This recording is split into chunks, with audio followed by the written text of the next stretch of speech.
What are you still doing? So I'm still washing the car. You're still washing what car? How many hours will it take you to wash one car? How many hours? Huh? Why are you this lazy? If it was finishing 5 cups of rice, you will rush that in 10 minutes. Nonsense.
Who are you going with your daddy's dresses?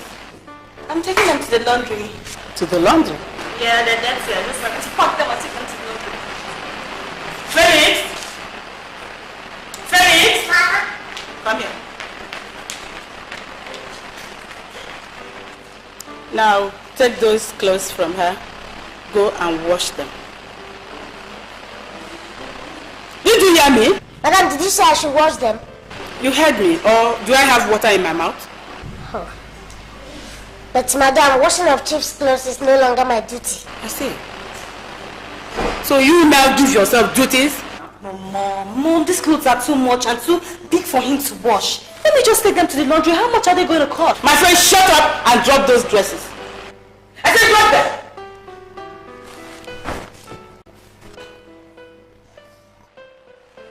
Now, you pick those dresses, go and wash them. And make sure you finish washing them, because there will be no food for you in this house if you don't wash them. And you, go and get dressed and go to the library. Go and get dressed!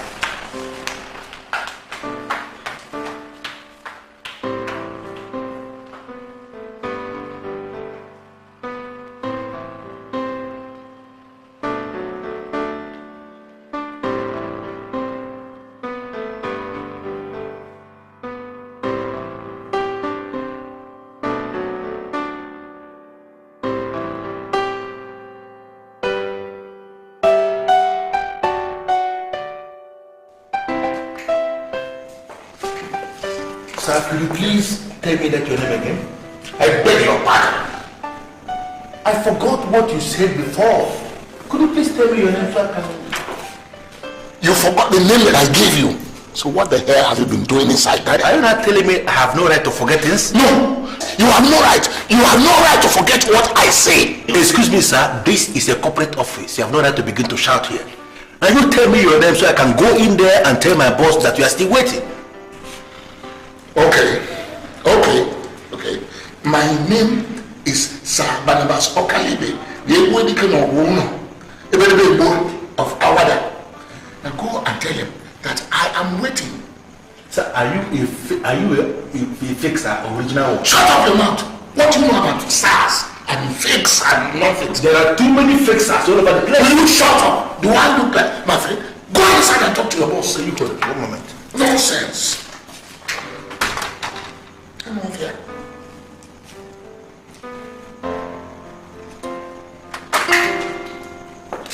Sorry for the mix-up. You may go in now. Next time, watch your mouth, boy. Watch your mouth, because I don't take nonsense from anybody. So there are too many fixers all over the country. Too many fixers all over the place. How do I know you are the original one?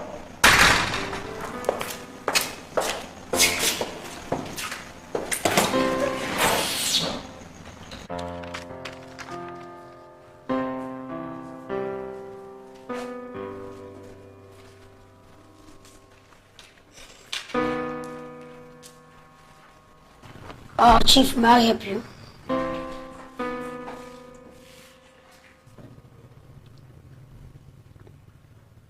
Chief, may I help you? Yes. I am looking for Evans Anuforum, the chief executive of Anuforum Constructions Company Limited. He knows about my visit. Are you the one that introduced himself as the King Ogono, one of Awada? Exactly. And if the king dies today, I shall be the next king. Interested? Yes. You sit down. Thank you very much. Thank you. Thank you so much. So, Chief, can I know the details of your proposal? Huh? Can I know the details of your proposal? Don't you people have manners in this company?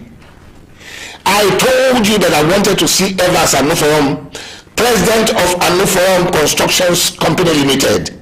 And you are sitting there wanting to know the details of my proposal. Ah, is that how you work here? Chief Ebodike, if you're here for business, then you sit down and discuss business. But if you're not here for business, then leave my office. Your office? Your office?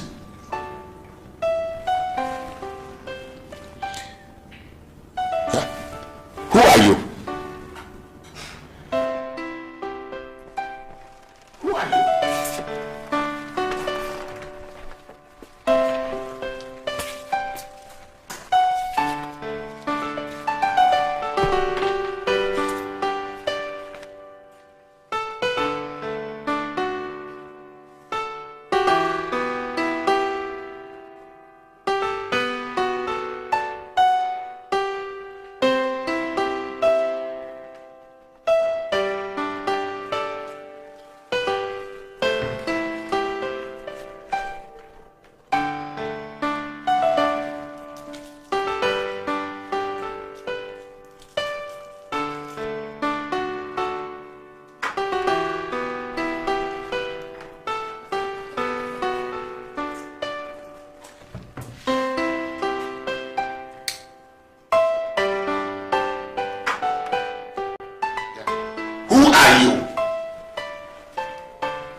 Chief Ebodike Ogono, with due respect, I am Evans Anuforum, the Chairman Chief Executive Officer of Anuforum Constructions Limited.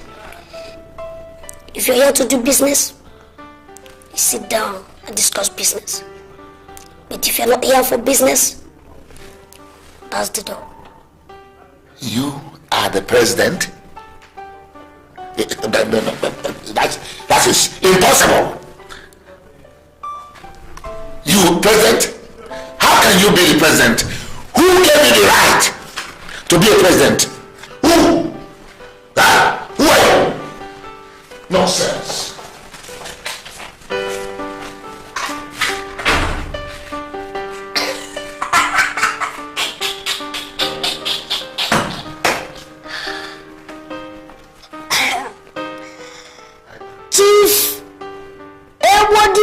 Whatever, you are just a fool.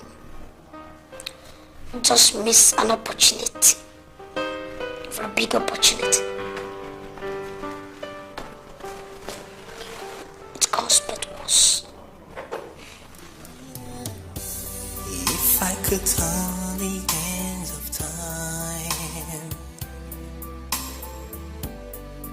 I'll go anti-clockwise.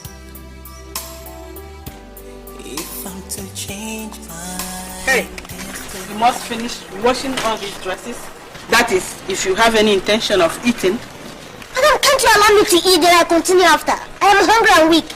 If you like, you can die. But you have to wash those dresses.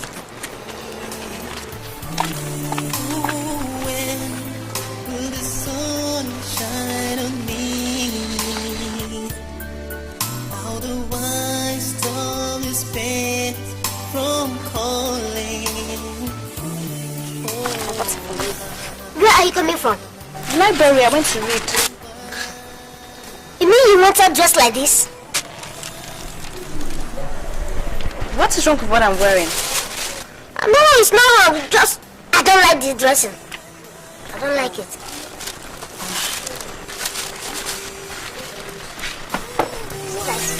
Yeah. Eat what? Chicken. I want you to clean your hands.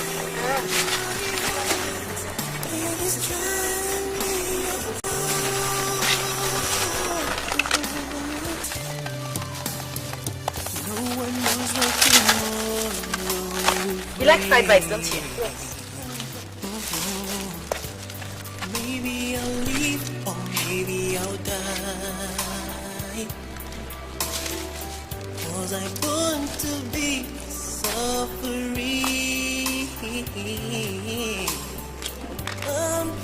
What is happening here? Huh? Mommy, I bought food for him. You bought rice for him? Merit, how dare you? How dare you? Ha, all you now do is counter my instructions.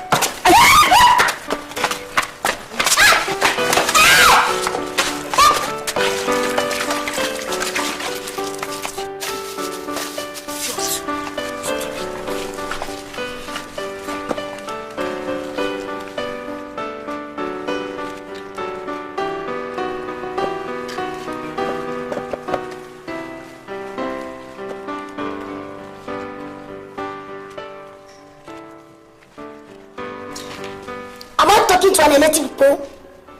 I said, what do you know about that man? Chief, sincerely speaking, I don't know anything about this man. In fact, I've never seen the man before. He introduced himself as I reported to you, and I allowed him because you asked me to allow him. Can you dig up anything on him? I want to know what moves him. Okay, sir. Get me his business name, his business interest, and if possible, his bankers. Okay, sir. I want to know what he has that made him think he is above board. Sir, maybe he was looking at the size. Are you mad? Sorry. Are you stupid? I'm sorry, sir. Mr. Zuma, why would you talk like that? I'll get out of office. I'm going to do what I asked you to do. Sorry, sir. Sorry.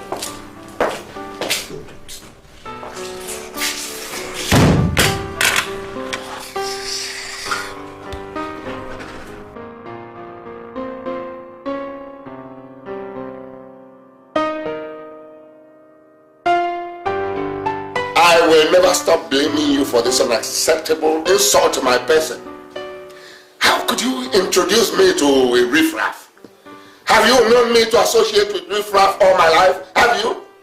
Chief, it's unfortunate you are sounding this way. We are talking about a man who has the best construction company in the whole of sub-region. And you are here calling him a riffraff. Chief Anuforo is not a riffraff. I'm disappointed. Now listen to me. If you have parted ways with your sound sense of judgment, then exclude those of us who still retain our pride. I have never been this insulted in all my life, waiting for a riffraff.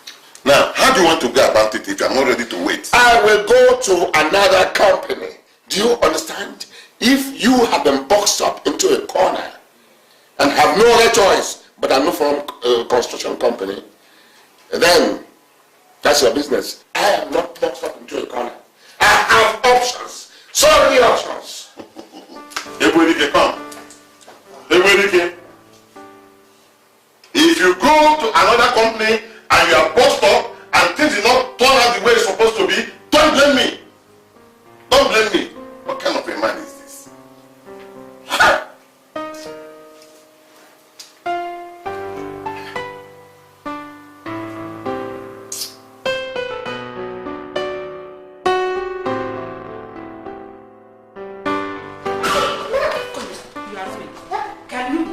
One reason, just one reason why I shouldn't kill you guys in this house today. Madam, I am sorry. It was Merit that bought the rice for me. Will you shut up, idiot? But I asked you never to think about any food until you have finished washing everything. Why did you touch the rice? I was hungry. You... I would have died if not that the food arrived. You would have died? Yes. Huh? Merit, please let me talk to your mother. Tell her that you gave me the pack of rice. Mom! But don't tell me it's because of rice that you're flogging me. Stupid idiot. If you don't shut that mouth up, I'm going to shut it up for you. Idiot. What's going on here? Rice.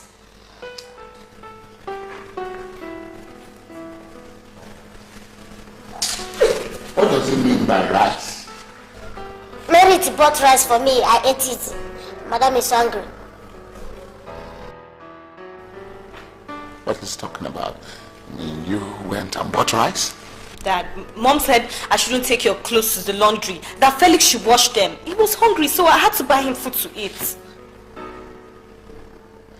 Who told you to take my clothes to the laundry in the first place? Did I tell you that in your dream? Chief, you must warn Merit. You must really warn her. She's beginning to be disrespectful in this house and I don't like it. I'll kill her one day with my bare hands in this house. I will do it, so help me God. I will. And you?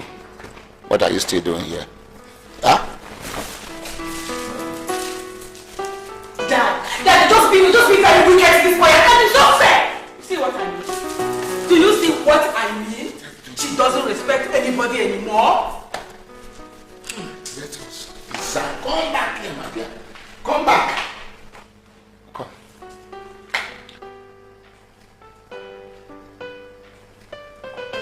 We have to design a new punishment for that boy. Yes. Let's go take her out.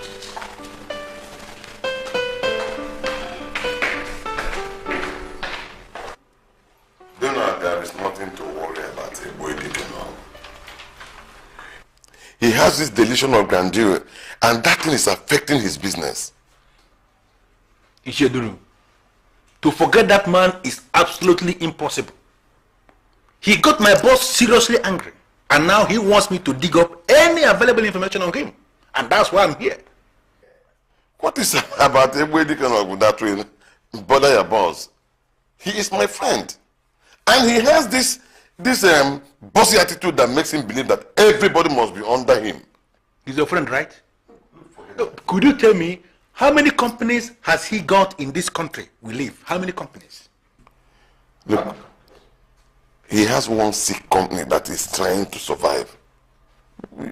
I don't know. So why was he talking nonsense? Now you tell me again, that company, that sick company, is that company into construction? Donald, Ebwe is into so many things. Jack of all trade and master of nothing. What was actually prompting that man to be talking nonsense to my boss? Do you know what, Isheduru? You must make yourself available in my boss's office tomorrow to come and explain things to him. Because he's very angry with you for introducing such a character to his office. Has it got to that? Of course, it has gotten to that. I did that in good faith. I never knew the man is a non-entity. He is a complete non-entity. Do you know what he was telling my boss? Your so-called friend was standing in my boss's office and was telling him, he was asking him, who gave you the right to establish a company? Who gave you the right to say you are the president of a company? Inside the man's office, your so-called friend. You must make yourself available because my boss is very angry or he fall out with you and you know the consequences of that. Please, try to explain my position to your boss. I never knew this man is like this. Anyway, I will come tomorrow. I will straighten it out with your boss. We are surprised. You know, we do wonder how you could become friendly with such a man. You are calling him your friend. And now you are telling us he's nothing. Why was he talking nonsense to my boss? Explain to him my position on that. Please.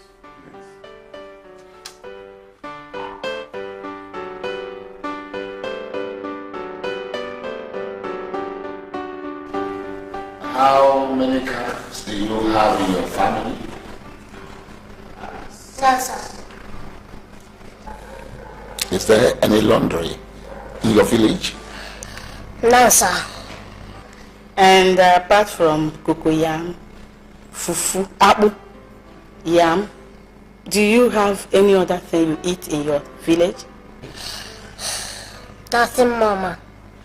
Nothing normal. So why are you being stupid in my house? Is it because we give you balanced diet? That is why you are developing into a fool? I'm sorry, sir. It was Merit that asked me to eat. Have you ironed those dresses you washed? Ha! What do you mean, ha? Have you ironed the clothes?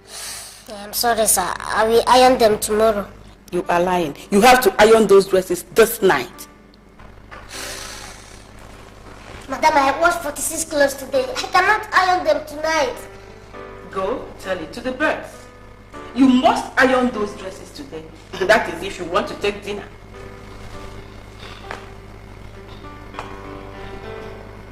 What are you still doing here?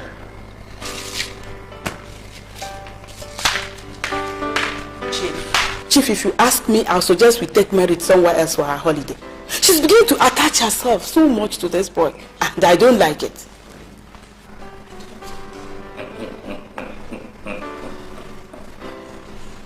Attach herself to this woman? Yes. Yusuf, go and tell it to the birds. Yeah.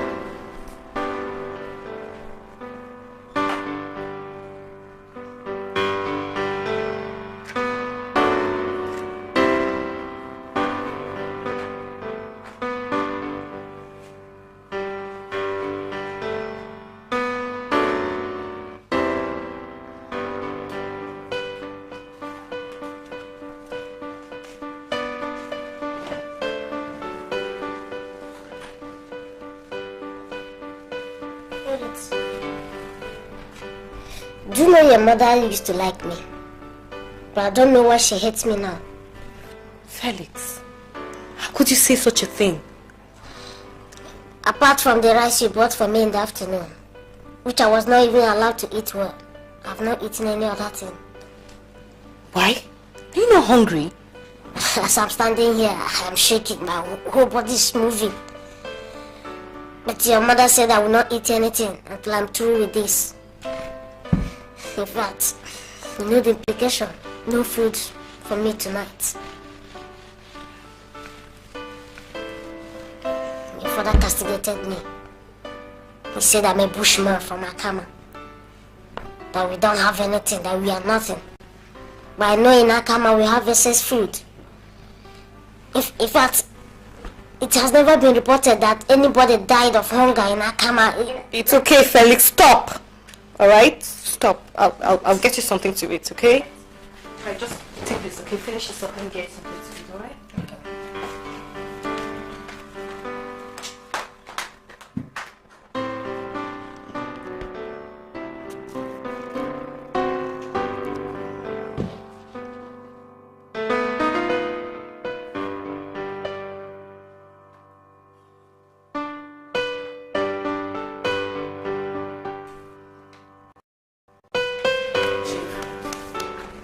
Chief, please wake up. Wake up, Chief. What is it now? Let me... Please, sit up. Sit up. What is the matter? Chief, Yes. are you willing to comment on the issue I raised? Oh, see, you raised so many issues, Which one do you want me to comment on, my dear? Chief, Merit is my daughter. I know her very, very well. She's so soft and too emotional. Chief, the best thing we can do for her now is to send her away to somewhere for her holiday. Or alternatively, you send away your houseboy. I don't want them to stay together. You see, when you said Merit is your daughter, you forgot a simple fact that she's also my daughter. I know that. I understand it perfectly well. But you are insulting our girl. Insulting our girl? Yes. How do you mean, Chief?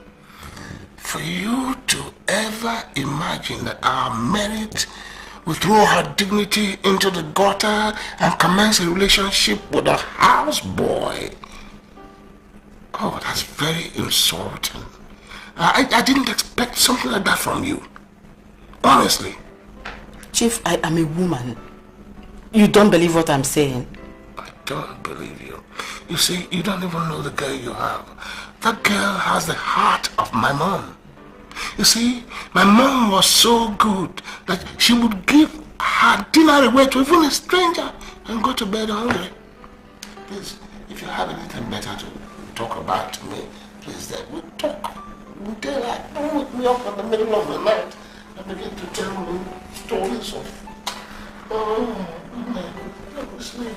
I'll not do tomorrow.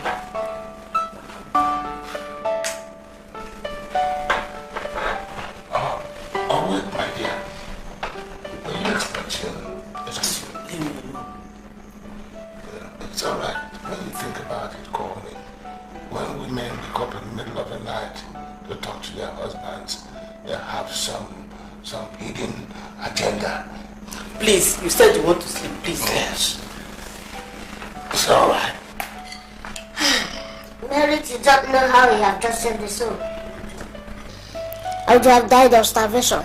Oh, you won't die, Felix, okay? I'll just hurry up so that I can take the PTV before my mom comes out. Okay. Now drink some more. Yeah. You okay?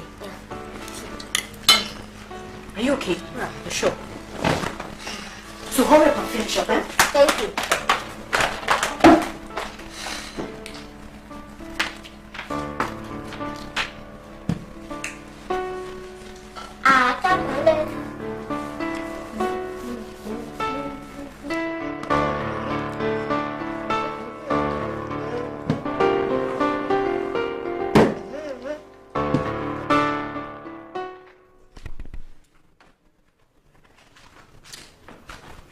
I gave you an assignment. I charge you to dig up all available information on that man that came here to undermine my capability. Now tell me, what did you find out? Chief, as you know already, it was Ishieduru, our friend, who directed him to come and meet you. There is this Asian company that supplies him cement and rod. The man has a trading company. But the quantity they are supplying has become too much for the trading company, and he needed a supply contract from one of the construction firms around. That was what brought him here. Ishieduru directed him innocently, without any premonition that the man will come here to begin to talk nonsense. He told me that if the king of Awada dies, that he would be the next king. Is that correct? Chief, that is absolute bunk. Ebuedike no Ogono will never be king in Awada because kingship does not run in their family. I questioned a lot of people, and all of them told me that this man has a problem. He has this bossy character that makes him think that everybody is his subordinate. He believes the world is under him.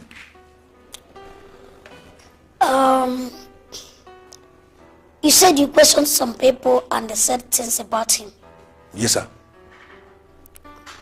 Now tell me, do you think that man worth up to 1 billion naira? Chief, if you will listen to me, the best thing we can do is to ignore this man. He is suffering from delusions of grandeur. Ishieduru, our friend, is not worth even half a billion. And yet, Ishieduru is richer than this man. So he is not worth up to 1 billion naira. And he came to my office to talk to me with such impunity. Chief, I wouldn't want you to become angry. But let us ignore this man. Let us face our business. Please. Mr. Donald. Sir. We'll open an office for him. Huh? Yes. We'll get him a file. I just want you to remind me every day about him. I want to show him who I am. You want to spend time on that man? Of course.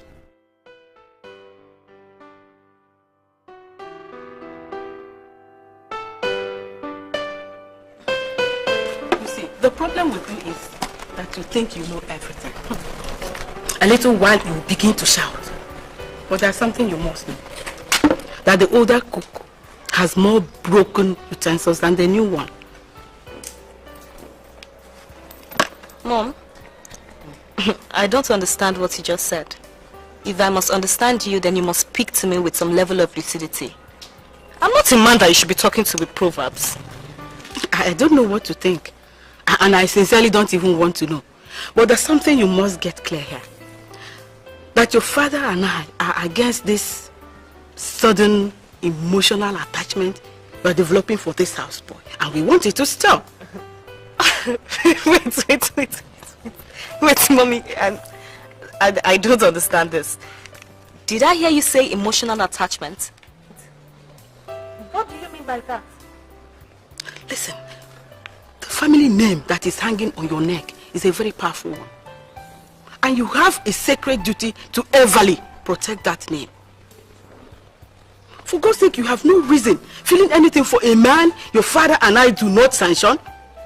Not to talk of a common houseboy. Merit. Are you using your brain at all? Mom, you're beginning to insult me and I don't like it at all. How can you think of such a thing? That I'm developing an emotional attachment for Felix? Oh, come on, Mom. Come on. Give me some credit here. Sweetheart, are you telling me that you see him as a houseboy just as he is? Mommy, that is not what I'm saying. Okay? And I don't want to go into it. But there's one thing you must understand. I cannot stand by and watch somebody go hungry when I could easily give him food. And if that is what you take as emotional attachment, I'm sorry. There's nothing I can do about it. That's my girl. You're not talking like my father. No, Mom. I'm not talking like your father. I'm talking like my father.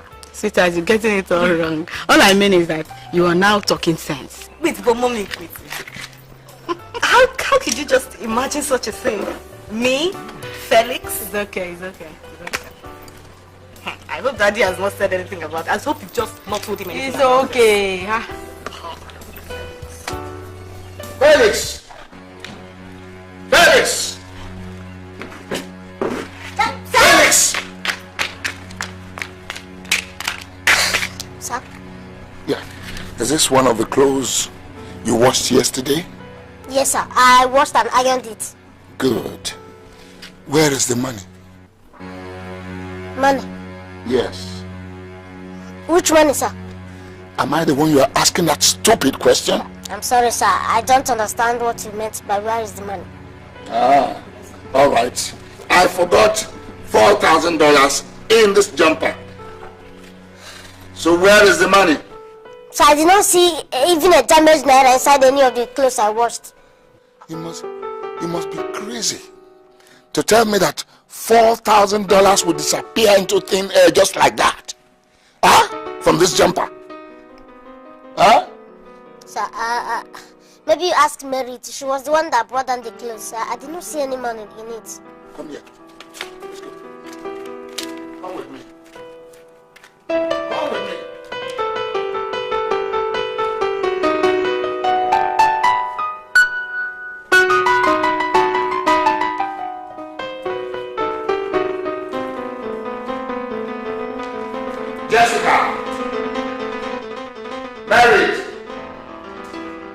Jessica! Jessica! Marriage!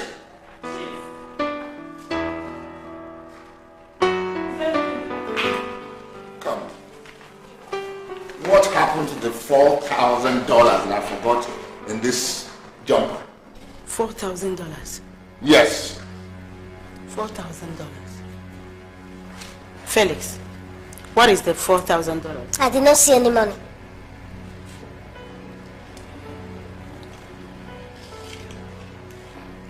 Yeah, married. Did you see any money in this jumper? No, Dad, I didn't see any money. I didn't even search for it. I just picked your clothes from where you kept them and brought them down.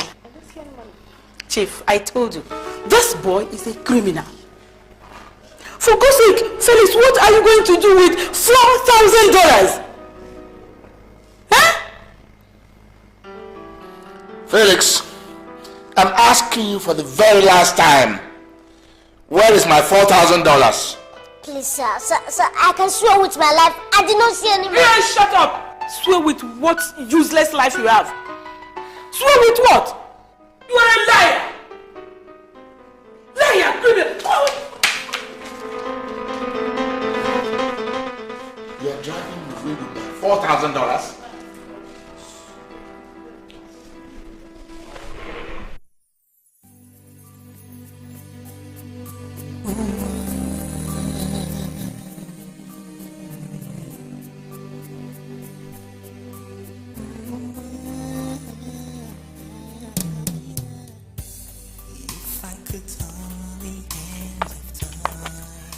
What do you want to do with $4,000? I said, what do you want to do with $4,000? What did you say? You heard me right, Felix. What do you want to do with $4,000? I mean, you should know the right amount to steal. So you believed them? You believed in your parents that I stole the money? Oh, don't be ridiculous, Felix. Are you trying to say my father was lying or what?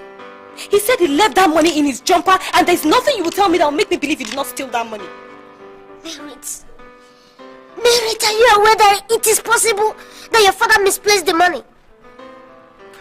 What will I be doing with $4,000? I did not see any money. I'm disappointed in you, Felix.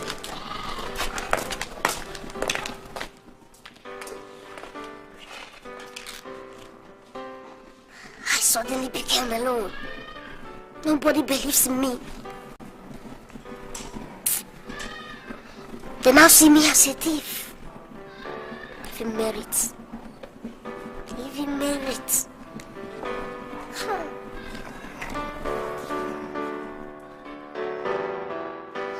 Ichedu, I will not say this again. I will not say it again. I'm a high chief, a senior citizen. I have pride, and that is the difference between the two of us. I will not do business with a man who is visibly low class. The problem here is that we are underestimating the capacity of that young man. He is not a low class as we concluded. We are talking about the man who has serious contacts, serious business connections, and you are here calling him a low class citizen. If I ask you to define what you mean by good business connections or high business connections, you are going to fumble. You see, my friend, you cannot teach me business. When I was making my first million, you were cutting timber along the forests of Ondo. That was then. Things are different now. You cannot judge a man because of his size. Judge a man by his capacity, what he can do, what he can deliver. Huh? Events and forum can change the face of your business. Humble yourself before him. Enough of that nonsense. Enough of the nonsense. Are you ever under any illusion that you and I are of the same category? Huh?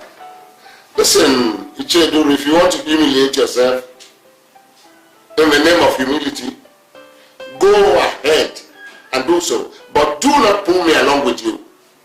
But you can buy the whole iron rod and cement in your company.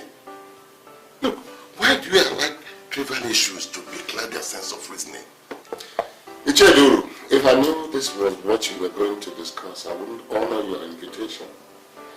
You see, the memorandum that guides my business is very different from yours. And if I ever want to amend any portion or all aspects of that document, I will not borrow from you. You understand me? From now on, let me tell you, do not poke your nose into my business again. Humble yourself before that young man and let him change the face of your business. Listen, go ahead and humiliate yourself, but don't take me along with you. Okay? Right. Alright. So ladies, I want to continue with my lecture. Okay? There are two categories of rainmakers. There are some group of rainmakers. On the one side, you have a group of rainmakers that can only make rain during the rainy season. Personally, I call them pseudo rainmakers because as far as I'm concerned, they are not rainmakers. But on the other side, you have another group of rainmakers that have the capacity to invoke heavy rain to fall even at the heart of dry season. They are the original rainmakers. Do you know, Mr. Donald, you have spent the better part of this evening talking about the rainmaker. We are lost. What do you mean by the rainmaker?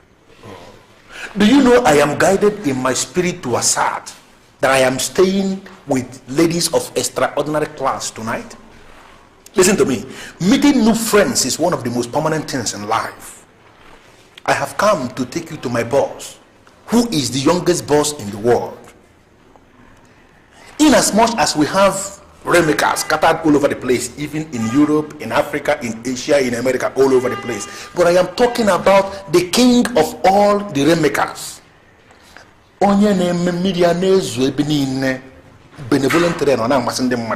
Mr. Donald, the way you talk about this rain thing gives me the impression that you're not talking about ordinary rain and water that I know. Of course, Cynthia, I'm not talking about water. No, why should I be talking about water? Just look at me. Look at me. Do I look like an official of the water corporation that moves from house to house talking about water and there is no water anywhere? No. Listen, Cynthia, I am talking about liquid. Liquid as in liquid cash. Okay? Just make yourselves available tomorrow and meet my boss. And he will rain heavily on you. Mr. Donald, what makes you think we want to meet your boss? Because at any point in time, he knows the right thing to say. He knows the right place to take wonderful people like you. He knows the right kind of gift to give excellent people like you. I just want you to make yourselves available tomorrow.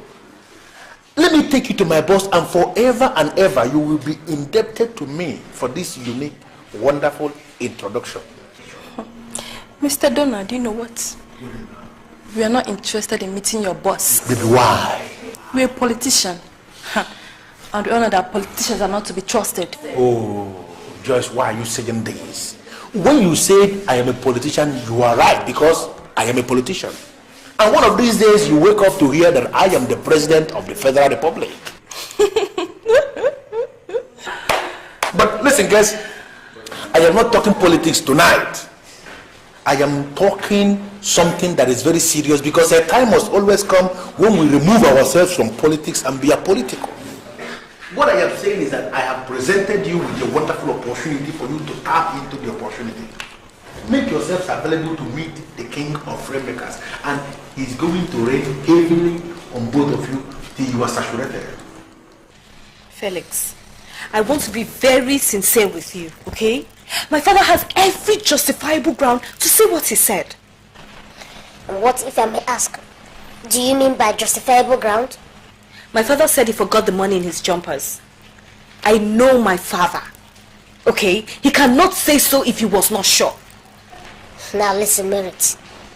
If you know you did not touch the money, then your father misplaced the money. Because I did not see any money. I did not see money there. Yes, I did not see any money. What is happening here? Mom, Felix is insisting he never saw the money. I don't know, I'm too confused. I don't know who is telling the truth now. Merit, do I understand you to mean that you think your father was lying? No, Mom, no. I did not say that. What I'm just trying to say is that Felix is still insisting that he can swear with his life that he never saw the money. And you believe that? You believe that? Now listen, you little brat. If you don't produce that money, I am going to starve you to death in this house. I will do it. Madam, I did not take any money. I'm telling you the truth, Madam. I did not see any money. If you want to stab me, you're stabbing me because of nothing. Mary, to tell your mother, I did not see the money. Please. Can I just take your father's money like that? I did not.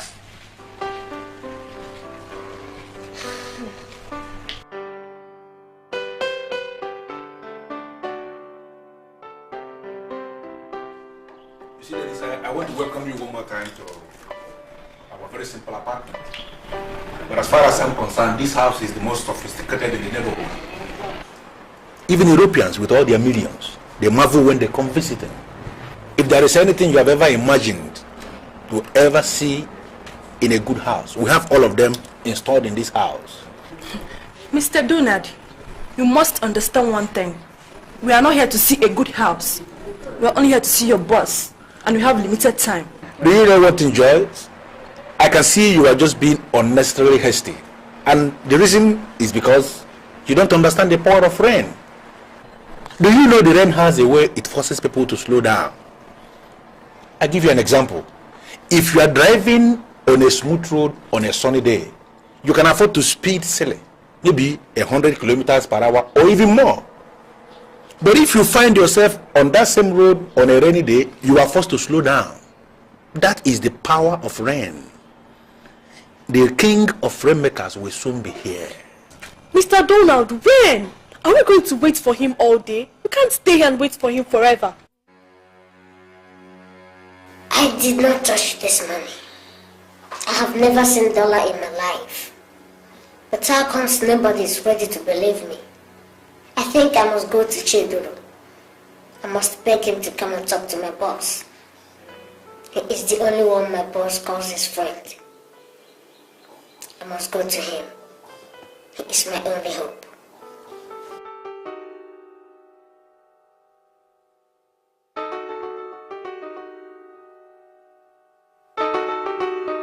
Yes, Mr. Marcus. Yeah, I'm listening. Yeah, if you expect me to be in America tomorrow, yeah, I'm gonna be there. But I believe you can still do the business without my presence. Oh yes, Mr. Winterwood, don't worry. Okay. I'll wire $250,000 into your Switzerland account tomorrow. Yes, just call your account officer to confirm that by 12 noon. Of course. Yeah, it's possible. Yes, because I'm going to do that through my Swiss account. Oh yeah. Mr. Winterwood, you don't need to thank me. You know, I love doing this kind of business. Yes. No problem. Once you cooperate with me, yeah, I'm gonna get you more responsibilities. I will do that. I'll give you more responsibilities, okay? Alright. Regards to your family. Yeah, everybody. No problem. Alright. The rainmaker himself.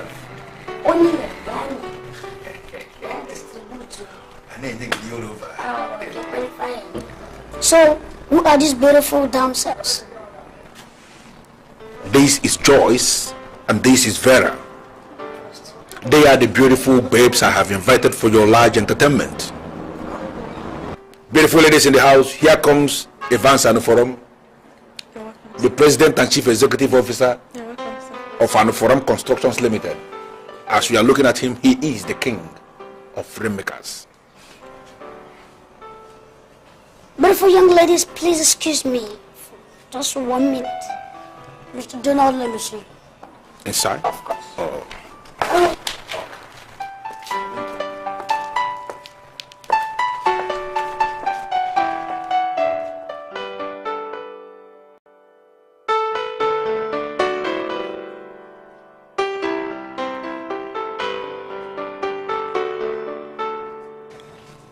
You see, I'm not a man of too many words.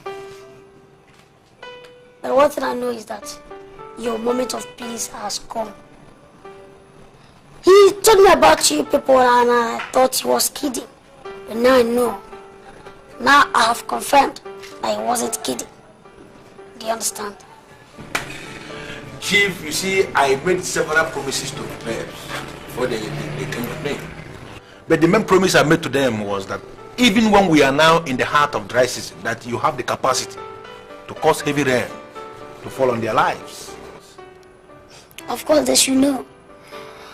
Now stand up and rotate for me.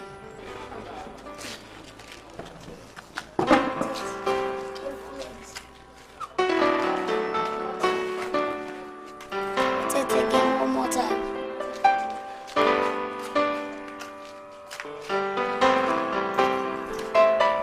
One more time, one more time.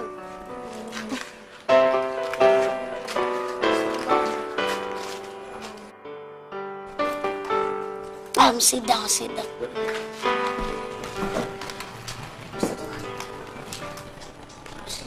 One more time. One more time. Please.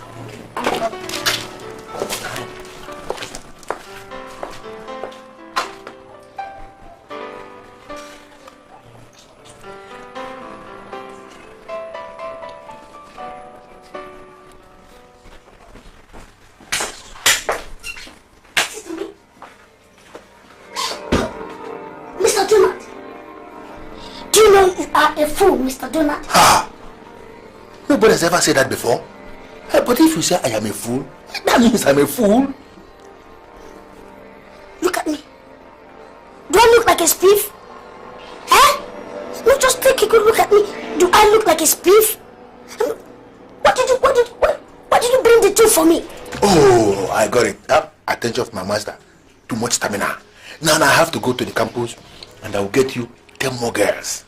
10 more. The money side again, ma. Eh? I'm saying that the two you brought are too many and you're talking about bringing more. Are you out of your mind? God, Jesus Christ. I'm sorry. Sorry, sir. Jesus Christ. Vera, my dear, I don't know what to think, but I don't like that guy. Why? How could he explain his words? He's so young and has all this money. Oh, no, I'm not comfortable at all. Choice, you are still living in the dark. And we're talking about the present world, where people make millions of naira just in few hours by buying and selling stocks. We're talking of a guy here who is comfortable and he has money. That's strange, Joe. Vera. You know what? You better go out here and take that yellow pawpaw and leave that black and more matured one for me. Do you understand? I should go and take Vera. I don't know what you call her. Go and take that small one, that yellow pawpaw, and leave the more matured, bigger black one for me. Do you understand? Okay, sir. Okay, sir. But, sir, before I take her, are you still going to cause your rent to fall on her? Don't you know me again? Of course, I'm the rainmaker. In abundance. In abundance. In abundance.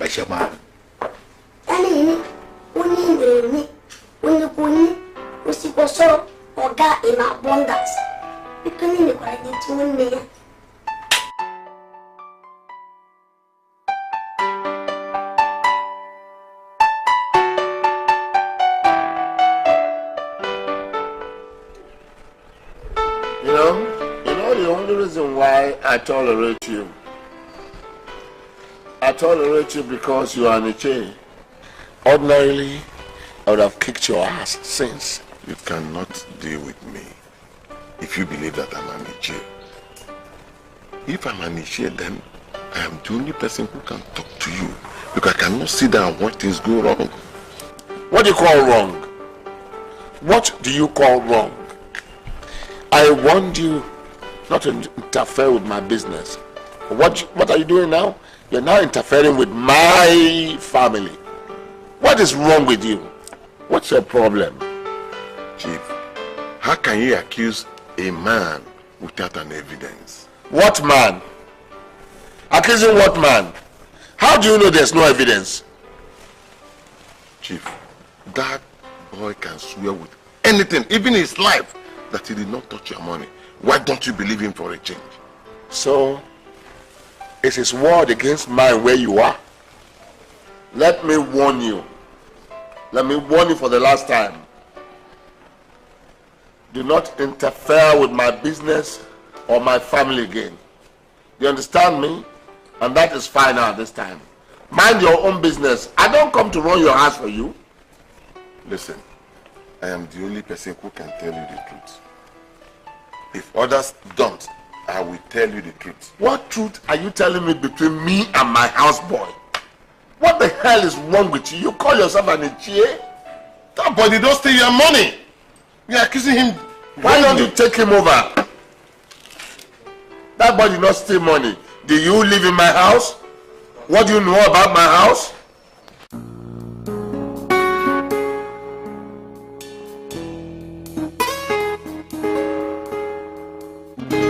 You're making me feel shy. What?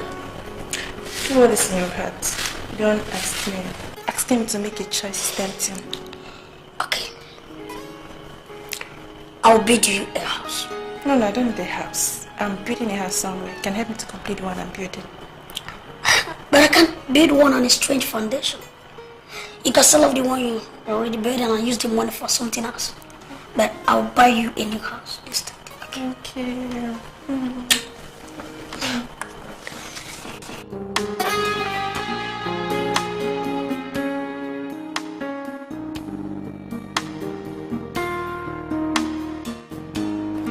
There's no point staying in Chief Atalibe's house and starving to death. Though I am not sure of my next step in life. But any step is better than staying in the house where one is not wanted. I will stay here and see what will become of my life.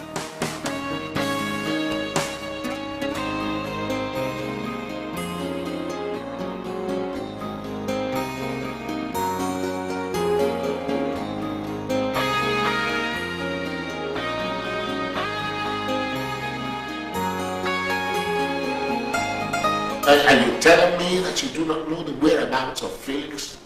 Honestly, Daddy, I don't know. I don't know where he is. He only left a note saying, that hell is better than this house. What?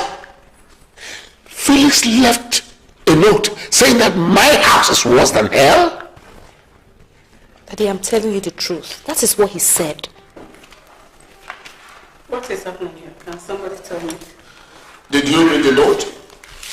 Which note? Felix left an insulting note saying that my house is worse than hell. And I left. You see why I blame you most of the time? People say I blame you. You insisted we should send him to school. Now, if he didn't get that level of education, would he be able to describe my house as worse than hell and then leave? Would he? Is that why you're grinding my daughter? Huh? Is that why you are so annoyed? Felix? A common house boy? No, it's not a common house boy. Perhaps it's a common houseman. That man is older than my daughter. So Felix is a common houseman. Yes. Now you tell me, is there any house in Akama that can be comparable to this palace where we live in?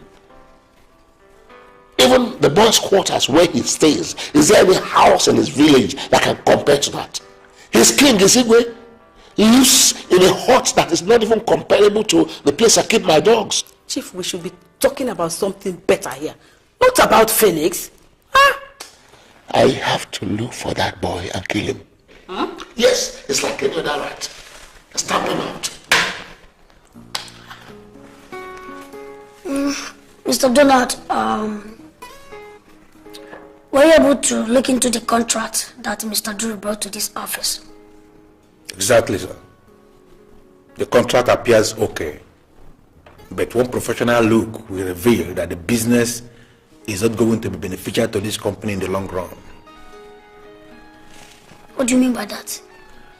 You see, this was the exact reason why Richard and Baruch packed up and died a permanent death. They were awarded a similar contract and they executed with their money. Then a new government came up and cancelled the contract. According to them, the contract did not follow due process. Richard and Baruch fought for several years and finally they lost in court. They lost their money. Please do not. We are talking about the contract that will be beneficial to this company. And you're telling me about a dead company.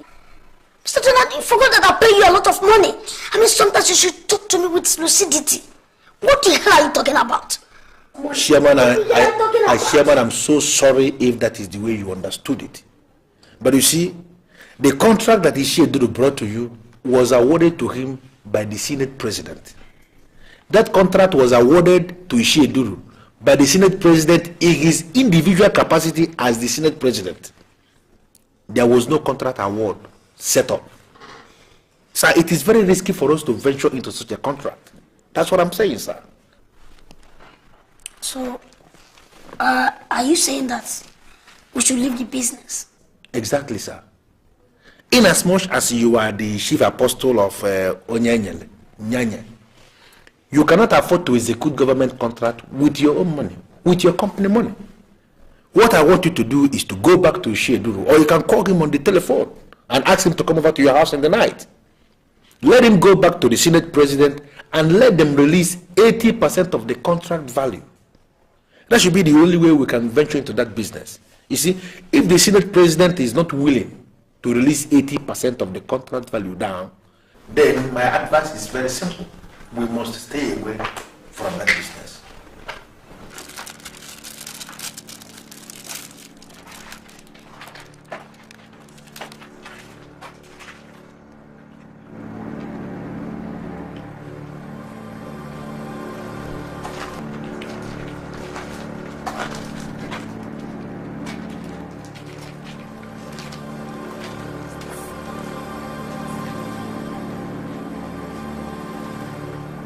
Excuse me, who are you and what are you doing in the house?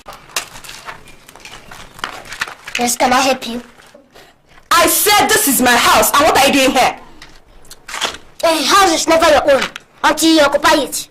So a person who is occupying any house at any point in time is the owner of the house. So I am the owner of this place. And what do you mean by what you just said now? I hope you understand English. Did you hear me? You didn't hear what I said? Yeah, go. This is unbelievable.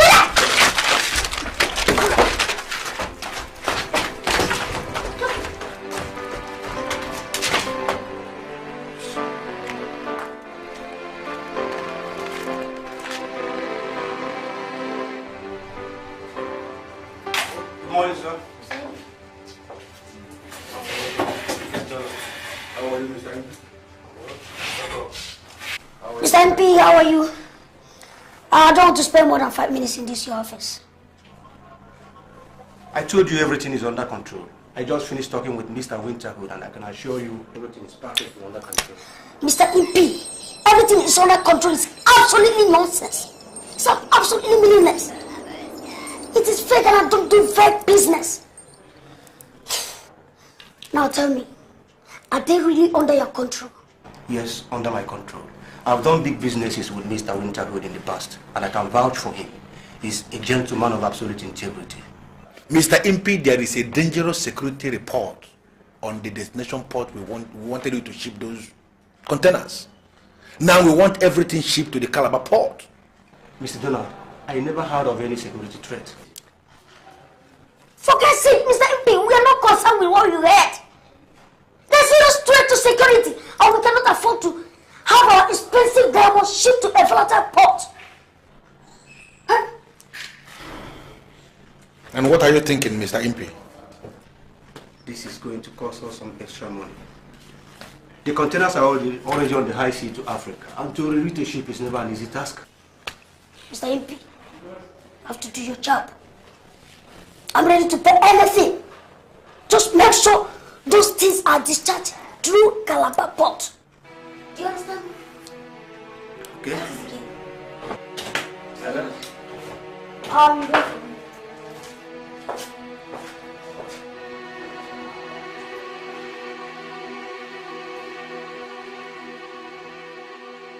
Since I sincerely don't understand you, what exactly are you saying?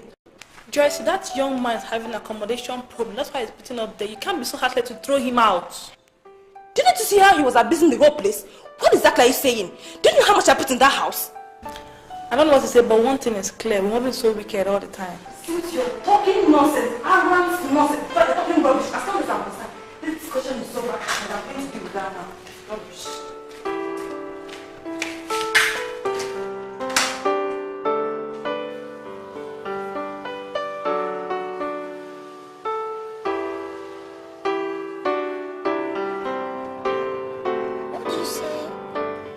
Do you say you want to buy maize?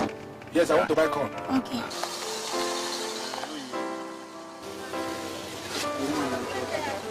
Hey boy, how many did you say you need? Just one. Bring one maize. One? Of course, do quick. Who wants to rent? So you need one. Okay, choose one. Give me the two of them. Okay, two. All right. How much?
Joyce, what exactly do you want?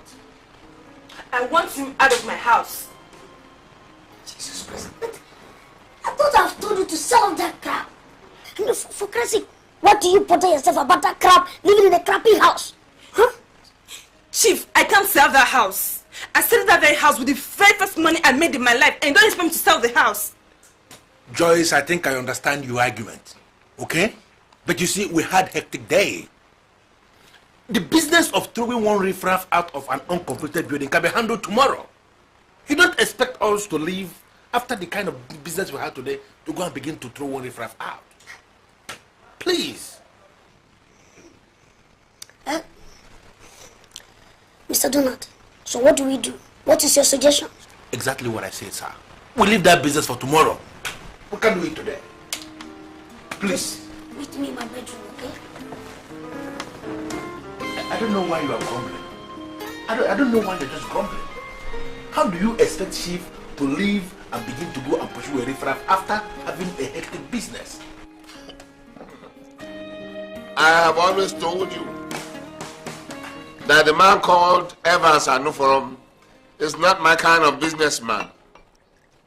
See now, you have been humiliated by that riffraff.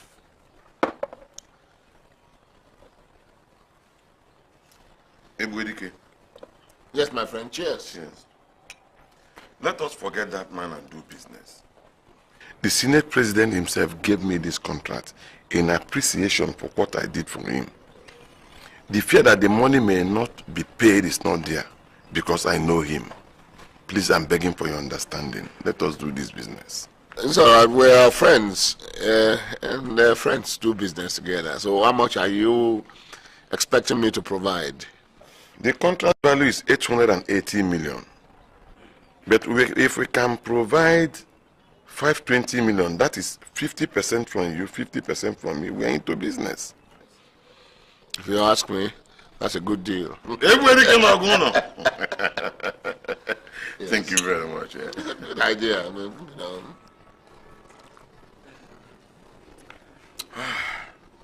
how soon do you want the money?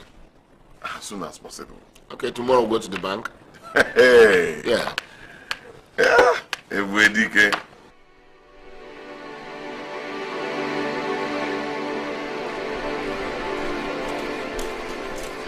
It's the one. I went back to my house. Good afternoon, sir.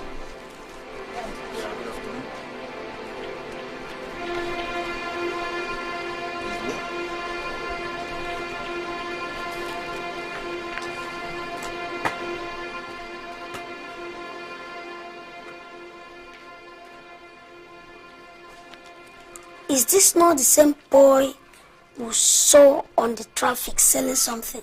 Exactly. He's the one. Come, boy, come here. What are you doing here? He said he's the owner of this house. I'm sorry, sir. I was thrown out of the house by my boss. And who is this your boss, if I may ask? Chief Akalibe, Ebodike na Ogona 1 of Awada.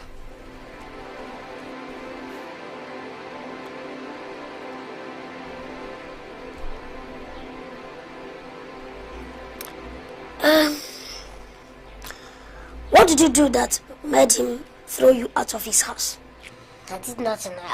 They conspired against me to starve me to death. And I had no choice than to run away.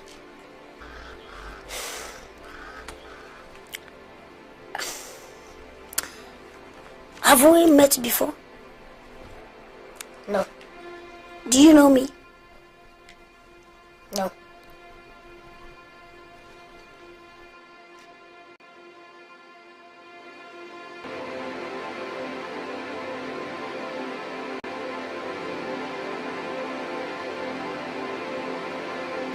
Chief, are you all right? Yes, I'm okay. I was just thinking. Chief, can I go now? No, you cannot. I have a lot to discuss with you. Mr. Donald. Sir. Excuse me. Okay, sir.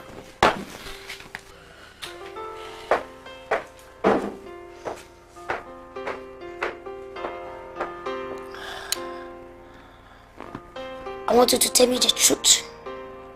Don't lie to me. But I did not steal the money.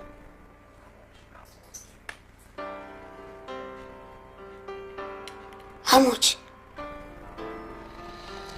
They said I stole $4,000. But up to this moment, I've never set my eyes on dollars. All the sincere people that came across me will tell you that I don't lie. Are you from Akama? Yes, I am from Akama. But I've lived in the city for so long.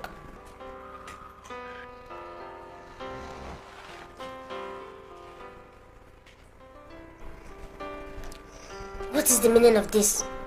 You're kneeling down before me. I humble myself before you. They said I am the king of the rainmakers, but they are wrong. You are the king of the rainmakers, and I greet you. I greet you like my master. What do you mean by rainmakers? Mr. Donald, I have to be very sincere with you. You are the only reason why I'm still in this relationship. Evans has a way he behaves that I find absolutely disgusting. Do you know what, Joyce? What? You are just overworking yourself for nothing, and that is unacceptable. Evans Anuforum is a multi-billionaire. We are talking about a guy that has too much money. Listen to me. A guy that has too much money can afford to talk anyhow, reason anyhow, argue anyhow, and can even do anyhow. And you know, I give you this advice all the time. I don't know why you're not getting it.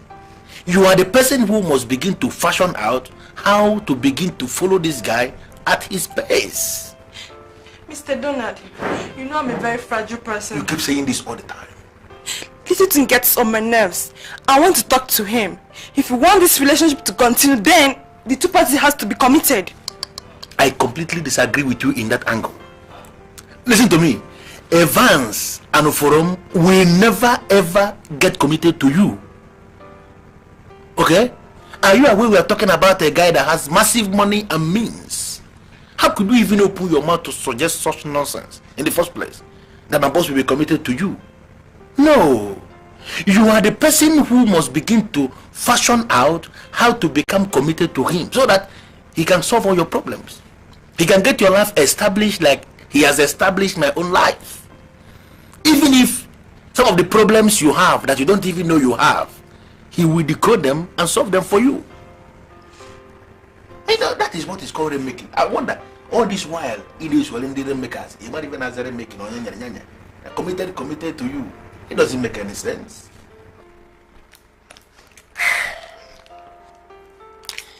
It is 100% true that we are not brothers. It has been established that I am not from Akama like you. Of course you know.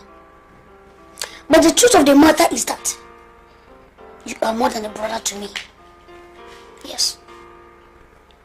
I have searched and searched and searched everywhere for you for years. That is why I am most delighted finding you at last. You are leaving me confused. You had already said you are nothing without me. And now you said you are delighted finding me.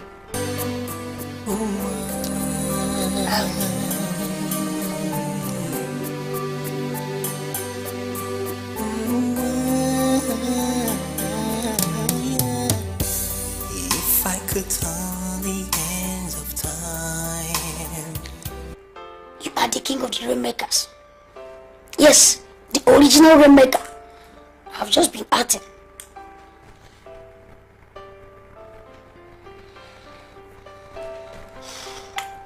You know what?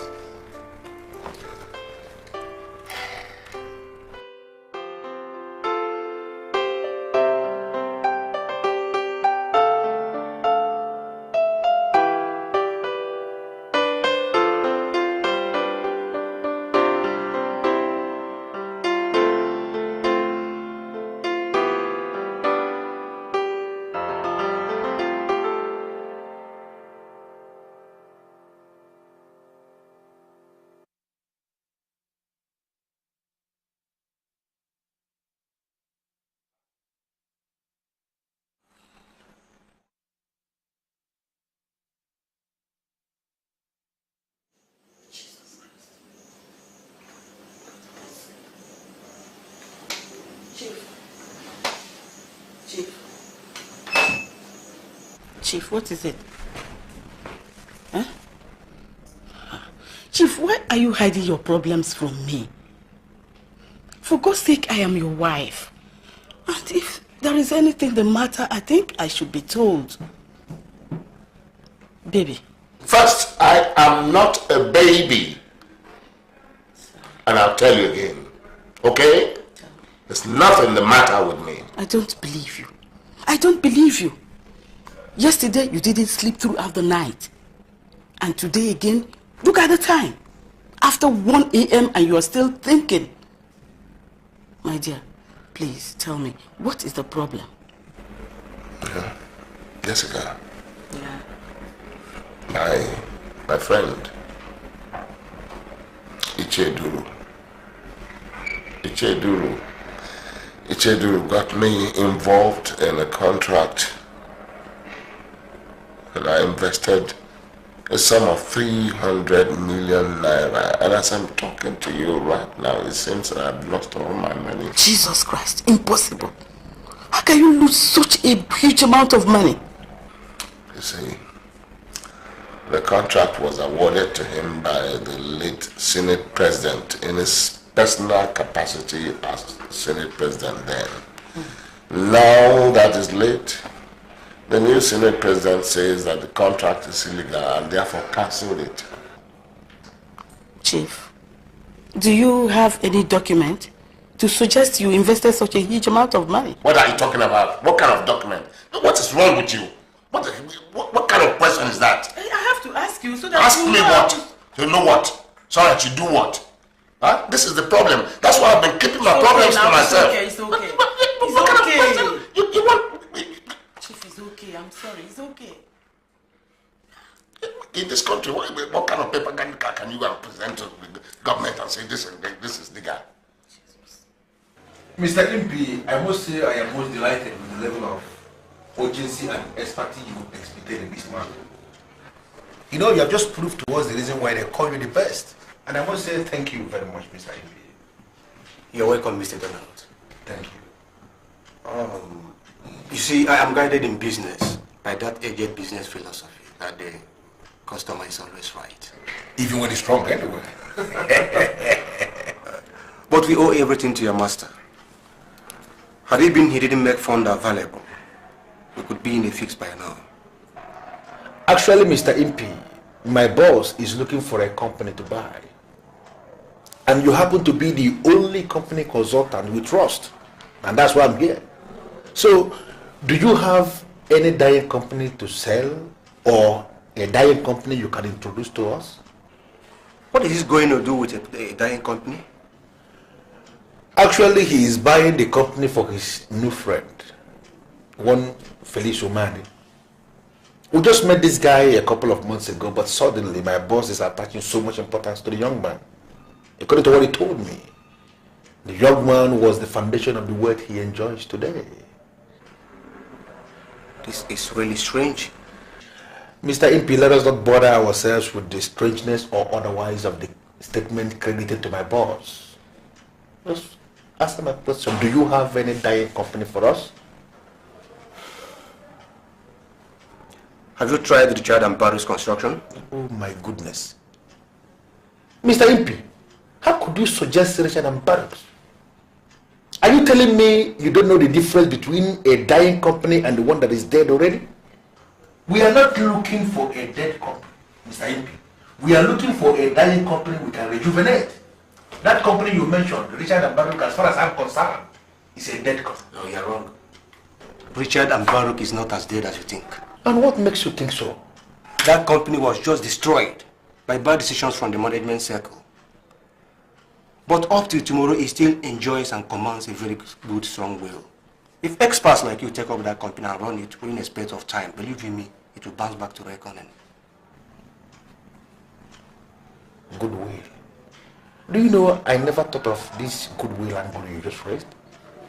But I have always been under the impression that Richard and Baruch is a dead company.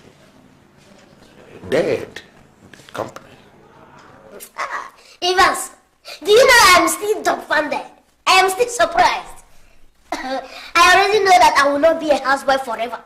But in my wildest dreams, I never ever imagined that I am going to become suddenly rich. Rich? Look at me now.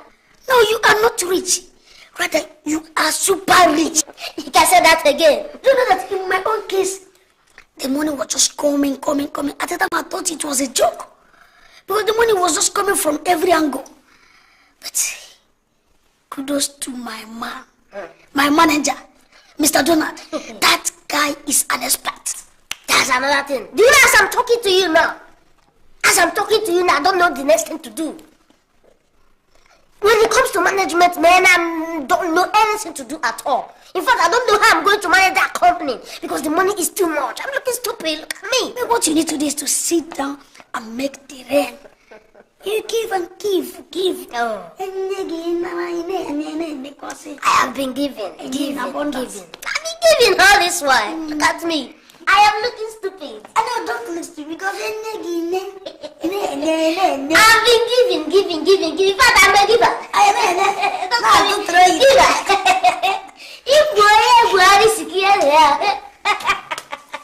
The There is nothing you are going to say that will make me change my mind. I blame you 100%. I mean, how could you get me to invest the sum of 300 million naira on a project you have not investigated and analyzed? How could you? How could you?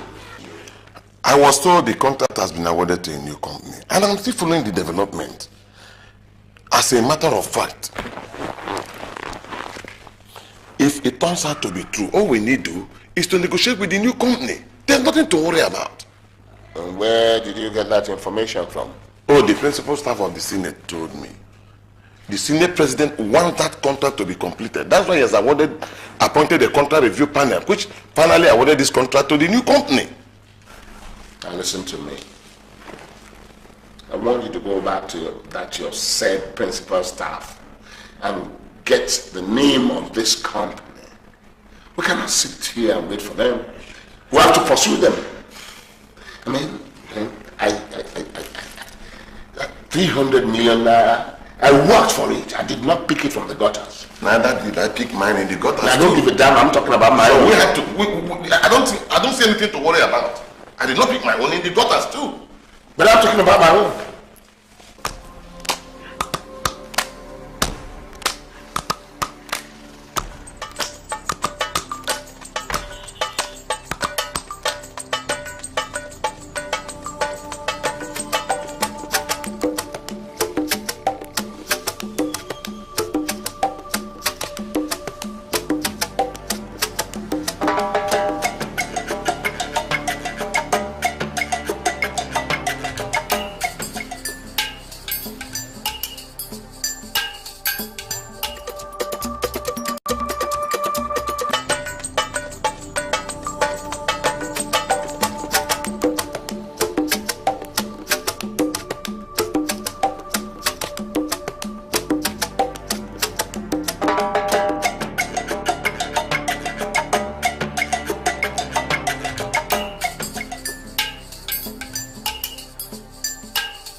You're rich. You're now a rich man. Marriage, look at me.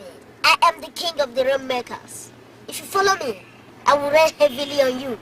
I am a giver, and I'll continue to giving. So how is your father?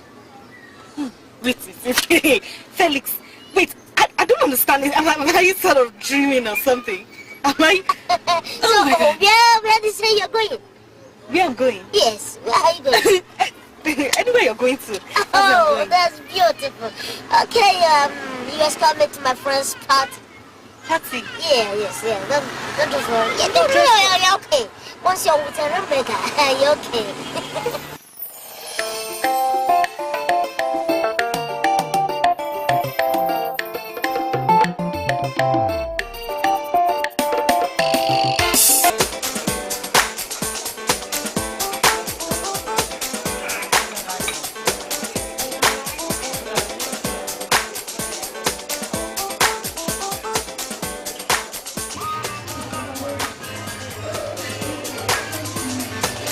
Ladies and gentlemen in the house, I want to welcome you once again to the mildest party ever organized in this city.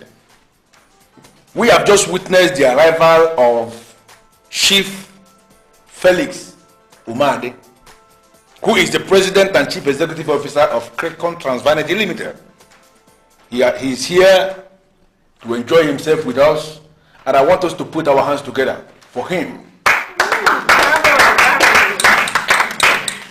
we are talking about rainmakers. I am aware many of you have been hearing this new concept of rainmakers that is spreading all over the place, but most of you don't know what it means. But I've been able to learn a new slogan from them. Two of them are rainmakers as you are seeing them. And they call this new law of rainmaking Onyenyel Nyanye. That is people that have been given by God the ability for them to give to others. Onyenyel Nyanye. Can we repeat that after me? Onyenyel Nyanye. One more time.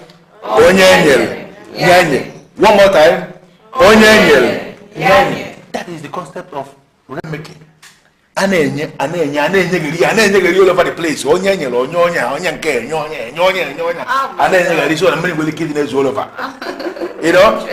But I want us to invite Chief Felix Umadi to open this floor for us officially. We have been dancing all this while, but I want him to stand and open this floor officially for us so that we can dance officially. Yeah. So let us put our hands together as he stands on his feet to do just that.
Merit, the daughter of my ex-boss, Chief Okalibe, the political organ of one of our Awada. My Merit, this is my good friend, Evans and Forum, the international president and the Forum group of companies. Very good friend of mine. My pleasure. How are you? Fine, thank Yeah, you. you see, I came in contact with your dad only once. Yeah, but he left a very negative impression about this person. But you don't need to worry. You are welcome. Yeah, this is my childhood friend. You don't know, but he is the international president of Cracom Tranvanity Limited. In concrete terms, he is my boss. So, enjoy yourself. You must enjoy yourself. Let me go. Big one of the things, okay? Alright, well, I will soon be going. No. Oh, you go for me, okay? Okay. You have not called me in 2 days, and your telephone has not been available. Okay? I came to find out what you found out from your source, the principal staff of the Senate. My contact told me it's not a new company per se. Actually, an investor bought the Comatos Richard and Barak Limited and renamed it Cracom Transvanity Limited. They are the one handling the new contract. Cracom Transvanity Limited. Yes. I have never heard of that company before. Oh, it's a new one. Do you know the name of the owner or the names of the owners of Cracom Transvanity Limited? I was told the owner is a very rich man with international connections. Very rich. We'll find out who he is. Find out.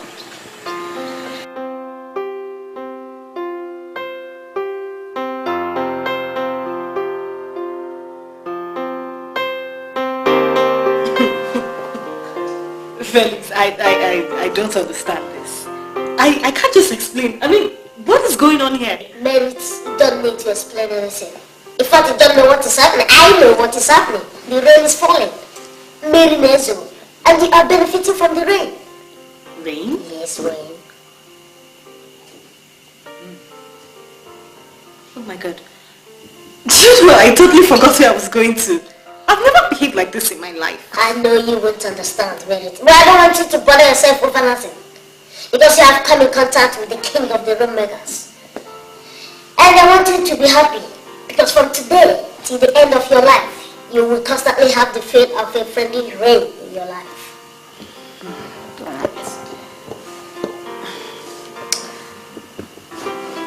Felix. Yes. You know, I never really believed you stole the $4,000. No, Merit, I don't want us to start digging into the past.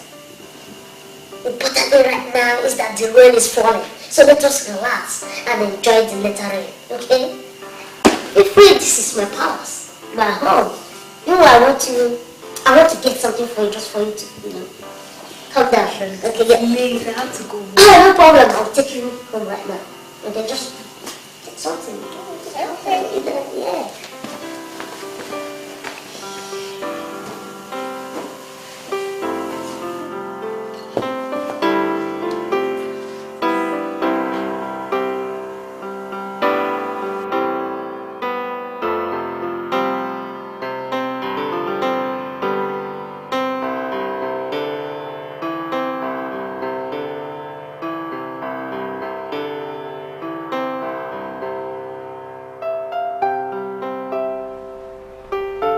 The impression you're giving me is that you don't know where your daughter is. Chief, she told me she was going to Nice Street to go and visit a friend. To visit what friend at Nice Street? Huh? Do you know what the time is now?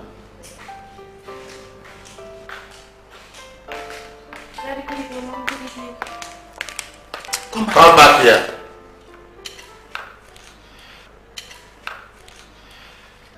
I understand that you have lost your manners. A girl like you walking around the streets at 10 p.m. Dad, I'm sorry. I couldn't get a bus and I didn't have enough money on me to board a taxi. Watch it, young lady. Any other time you walk into this house at this time, I will give you the beating of your life. I'm sorry, Dad.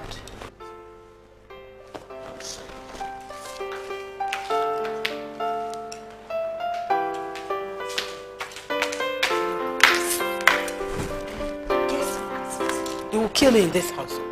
My eyes saw wonders. What did you say? Your eyes saw wonders. What did you say? Chill. I saw wonders today. Mommy, a bushman from the bush tribe of Akama is suddenly rich. What do you mean by that? Mom, I saw Felix today. Felix is now stickingly rich. You know, Felix now, the one we accused of stealing, he's now a billionaire. He gave me $1,000. Felix is now rich? Tell me you are kidding. Mommy, he says he's the king of all rainmakers. And you know what?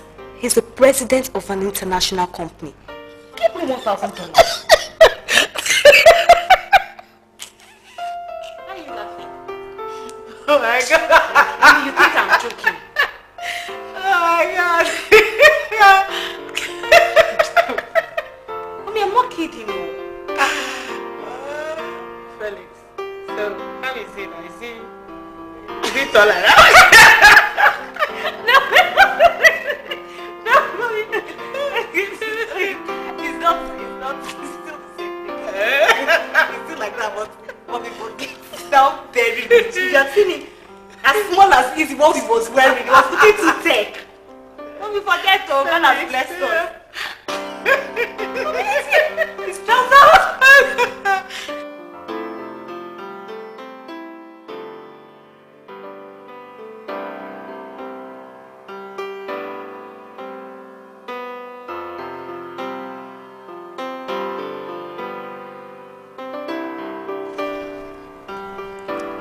I don't want to appear as if I am advising you. But I don't know. That suggestion from the principal staff is idiotic. Well, what is your impression about Merit? Do you like her?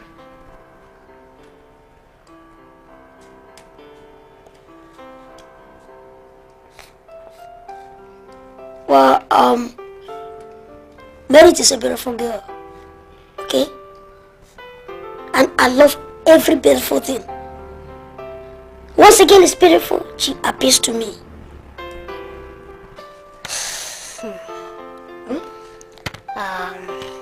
Well, I don't know. I don't know if she's aware. But gradually, my heart is pushing towards her. Really? No problem. Make your choice. Go after your heart, okay? Are you still going out tonight? Of course. I will. Just when you're ready, give me a call.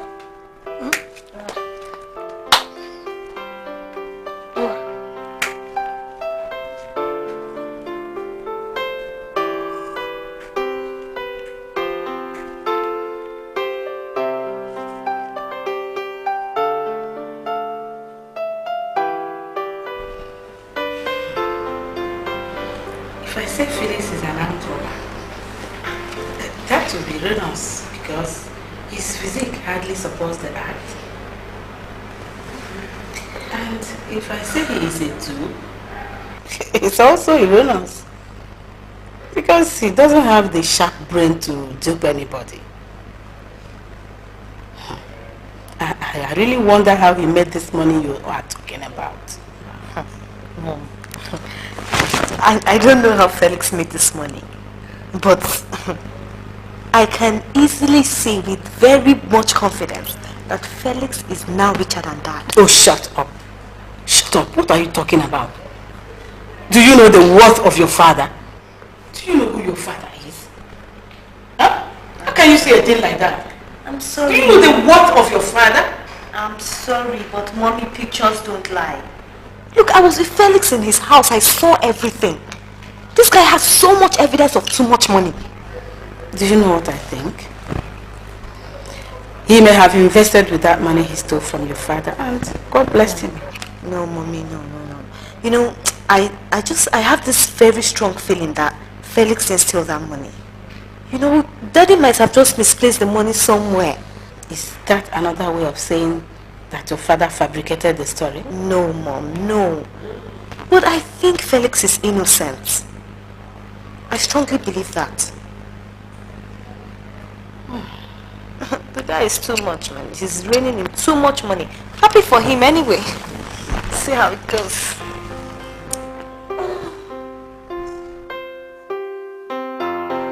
Thank you, Donna, for coming within short notice.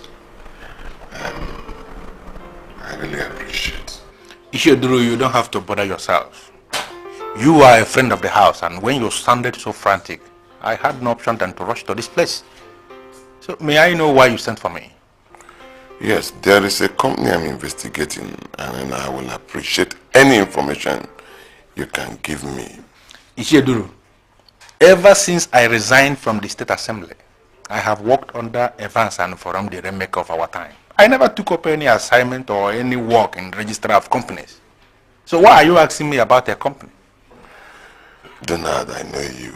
You know it, that you are very mobile and versatile, and you have this penchant of knowing driving businesses. Come on, I know what you can do. Should I take that as a compliment? It is. Okay, may I know the name of this company you are investigating? It is called Cricom Transvanity Limited. They are into contracts, and they've just won a contract to complete the job we have done 80%. I want to know them so that we can negotiate. Cricom Transvanity Limited? I think I know the owner. Really? I know the owner. The owner is my friend. The owner is a friend of my boss. And what is his name? His name is Felix Umade. And according to my boss, the guy we are talking about is the foundation of the money my boss has. They look alike, they look like brothers, and they are getting on well. You see why I said there is nothing that you cannot perceive the other. I know you can nose around. So, Felix Umade is the owner of that. Even if you like, I can even give you his telephone number. You can call him on phone for first-hand information. Really? His telephone number? I can give you his telephone number. That's why I said you have this. So are you relaxed now? Very much relaxed. Then you ask your guys, ask your boys to get some. But I'm begging. The rainmaker. The rainmaker. Otto, what is the problem? Sincerely, I don't know what to advise, but I think Mary's mother is a nice woman. So what do you want me to do for her? You know, Onenero, Yane is the law. And I want to keep that law all the time.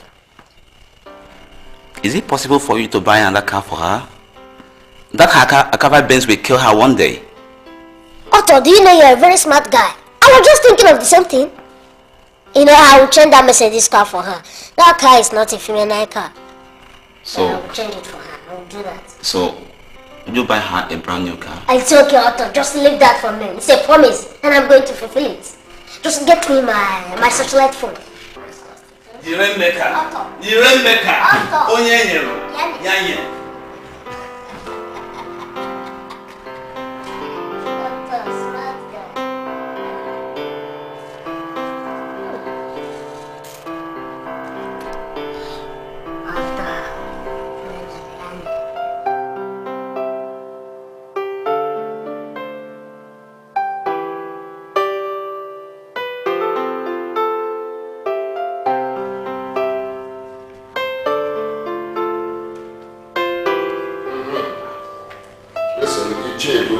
I don't like being kept in suspense. What is going on? Huh? My eyes have seen my ears. Strange things are happening around us. What do you mean, strange things? Do you remember the new company that sprang up from the dead Richard and Barrett Nigeria Limited? Yes. The one that won the new contract? Yes. Cracom Trans Vanity Limited. Exactly. That company belongs to your boy. Your former houseboy. Yeah? Dude, don't be ridiculous. What are you talking about? Felix Umadi of Akama. The same Felix that lived with you here for years and served you is the owner of that company.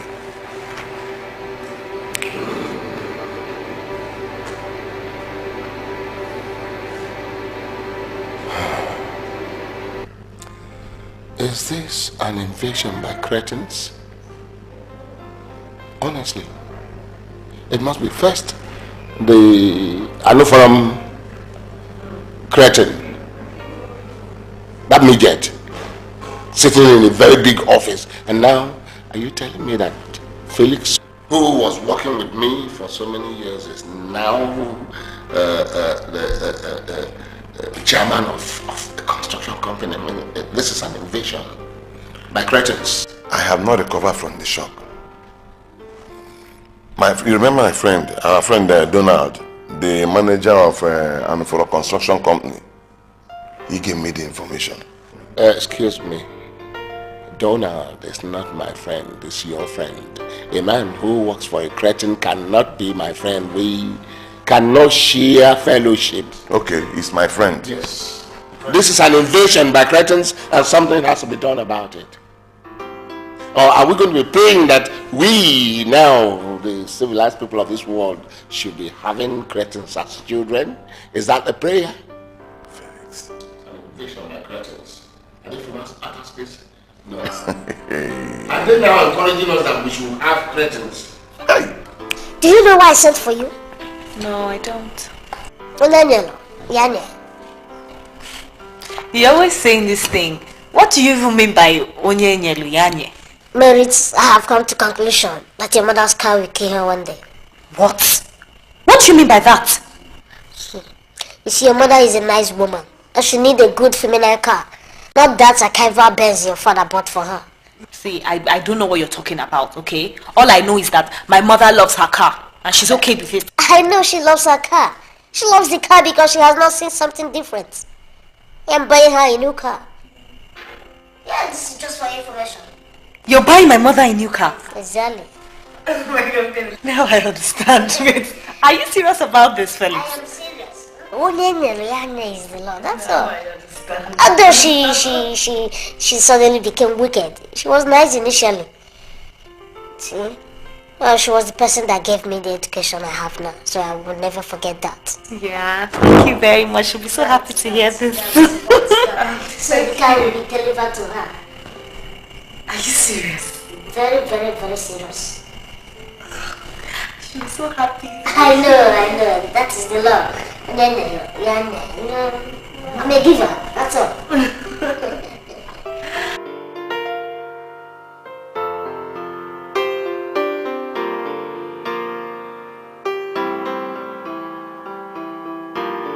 I know you will start this argument of pride and ego.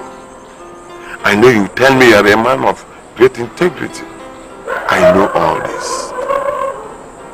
But a time will come in a man's life when he will face reality and swallow his pride.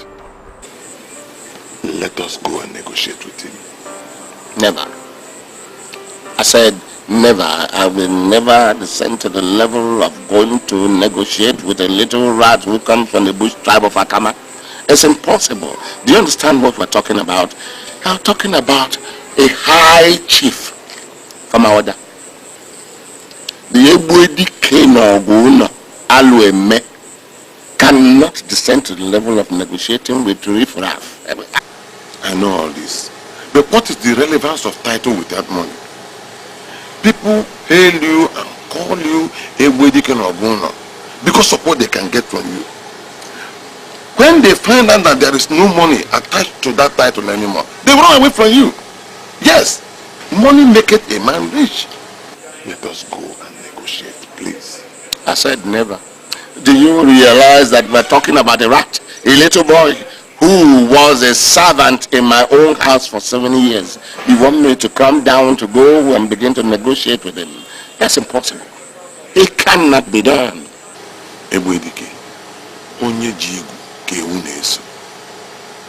You may not beg him from your heart, but we need the money. It is suicidal to stay with that money. Look, let us go and negotiate with him. We need the money. Do you know how much it costs us to make all these millions? Abomination. Hello? Yes, abomination.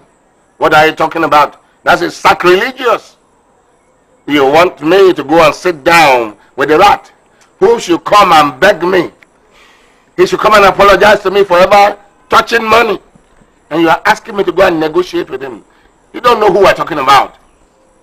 We are praising a man, we are calling his name everywhere, and you say you do not know who he is. We are talking about the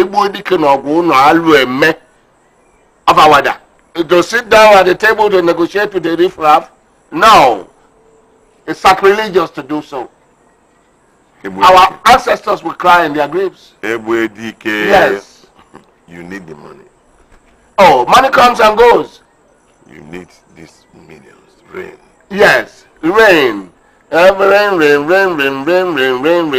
Men want to humiliate themselves because of the rain. No, everybody will not be humiliated by any rat who touches money. Mba.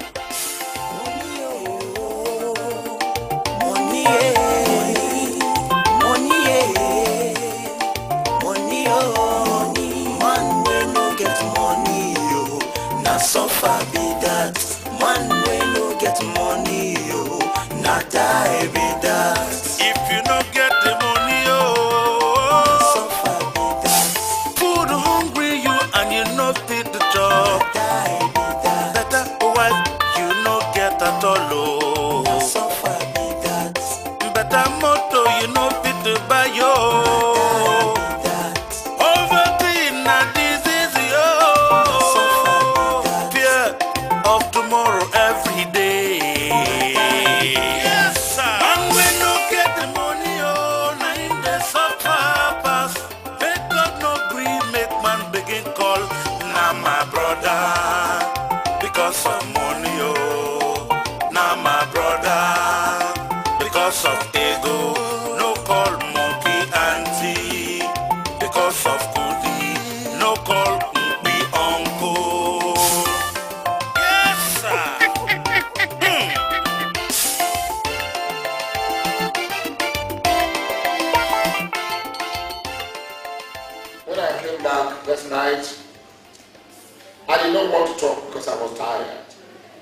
But I want to ask now, who owns that car that is parked alongside your car, right in my compound here?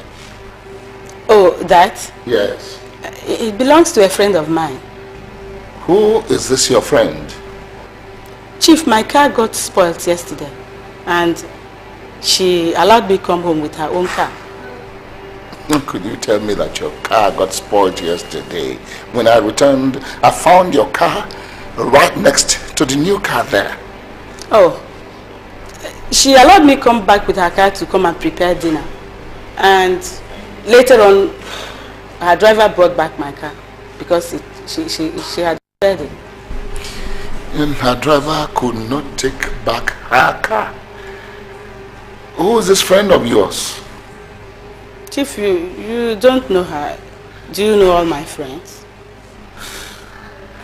Why do I have this feeling? This unacceptable feeling that you are lying to me. Well, I don't know. But all I know is that I am not lying.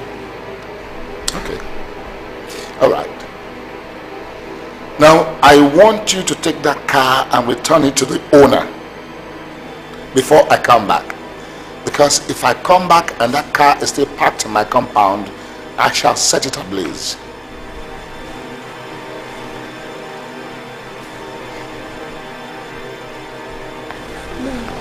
Mom, why did you have to lie? You should have just told him the truth. Sometimes, some truths are better not told. You see, your father has this character of egotism. He finds it difficult to accept others. Doesn't tolerate anybody anyhow. I know him very, very well. If I had told him it was Felix that bought that car, he would have burnt it immediately.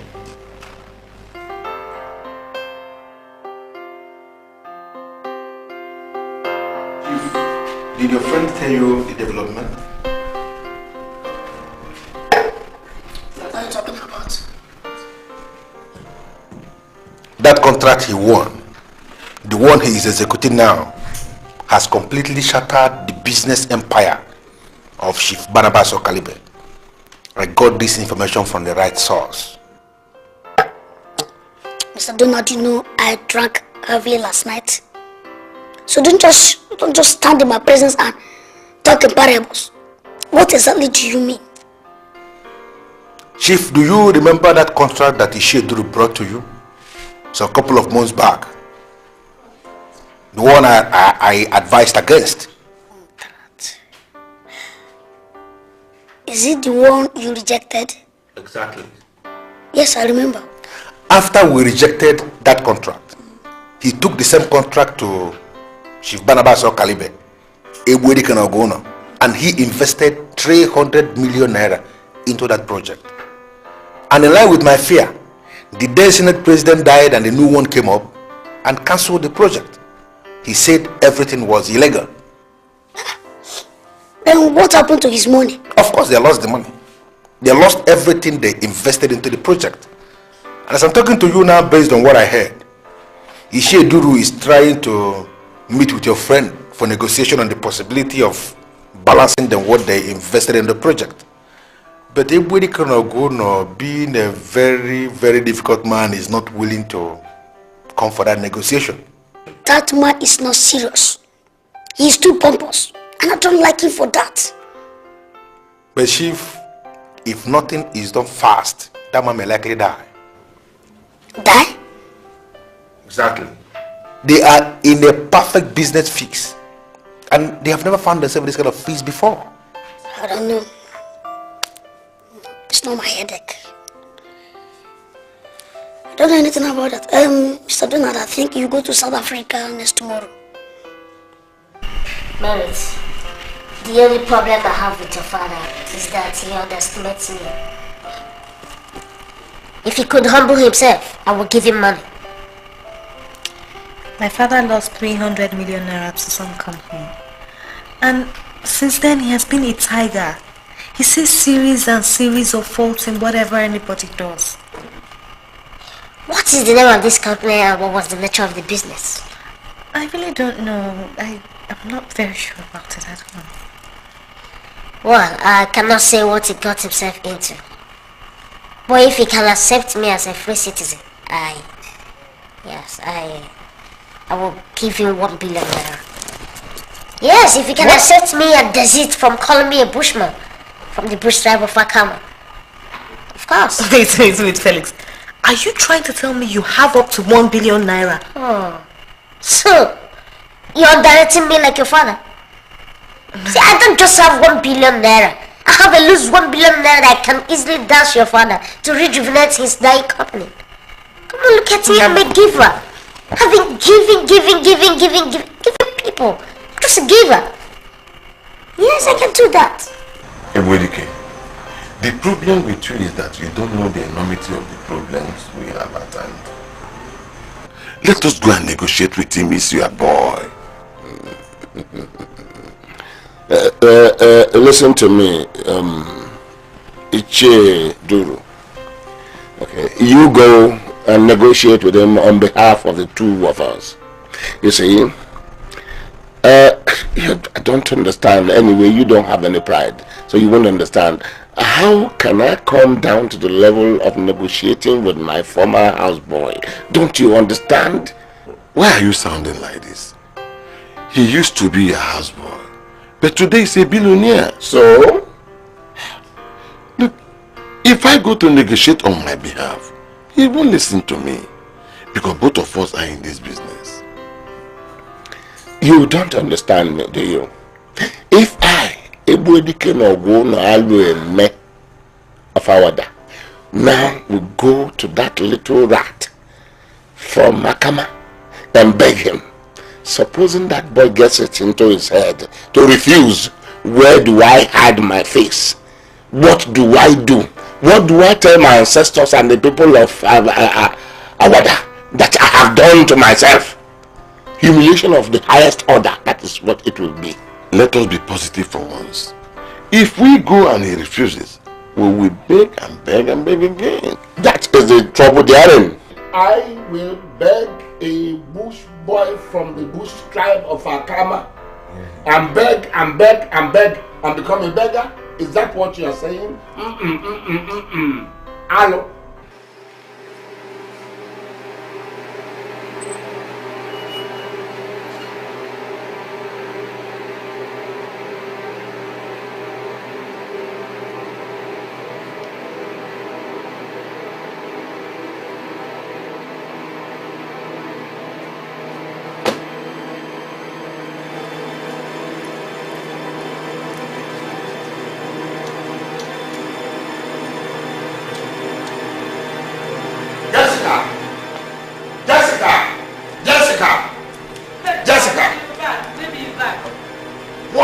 This morning when I was leaving to work. What did I tell you this morning? Is it about the car? I'll tell you all about it. Just get up, freshen up, come down for your dinner. I'll tell you.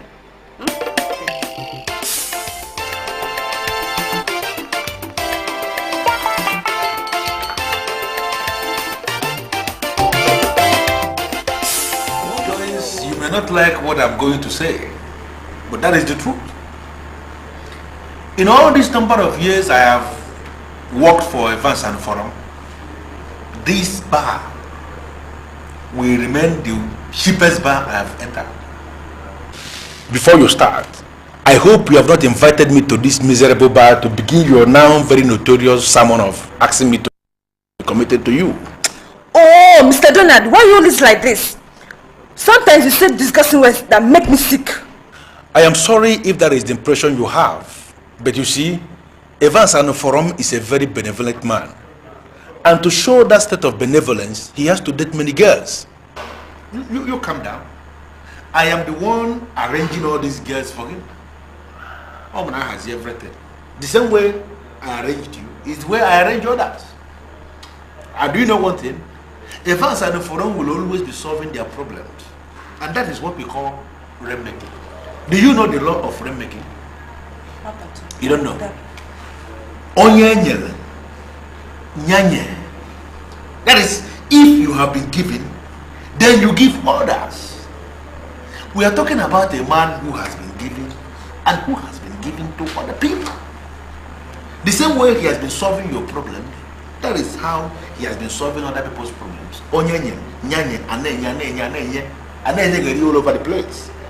It is going to amount to great wickedness on your part to expect Evans and Forum to crucify himself on your cross. Just get him to marry me. I don't care if it's into women. I'm not bothered. Just anything. Just get him to marry me. Your request is unheard of. That I should go and get Evans and Forum to marry you. That is unheard of. If you want Evans and Forum to marry you, then you come up with manners.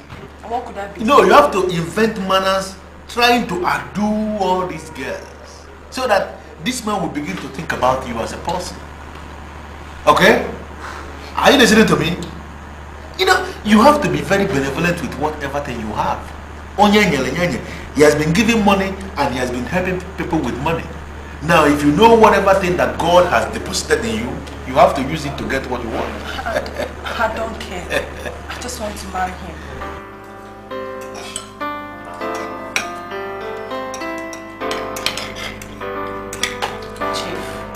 Yes. What I'm about telling you now might not be too palatable to you, but I would like you to take it in good faith. Why are you going round and round?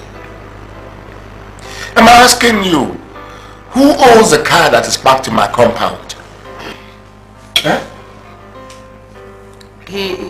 Mary told me he just asked for her hand in marriage.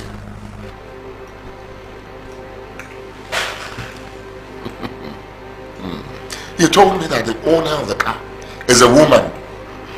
So what do you mean by this proposal to marry it now?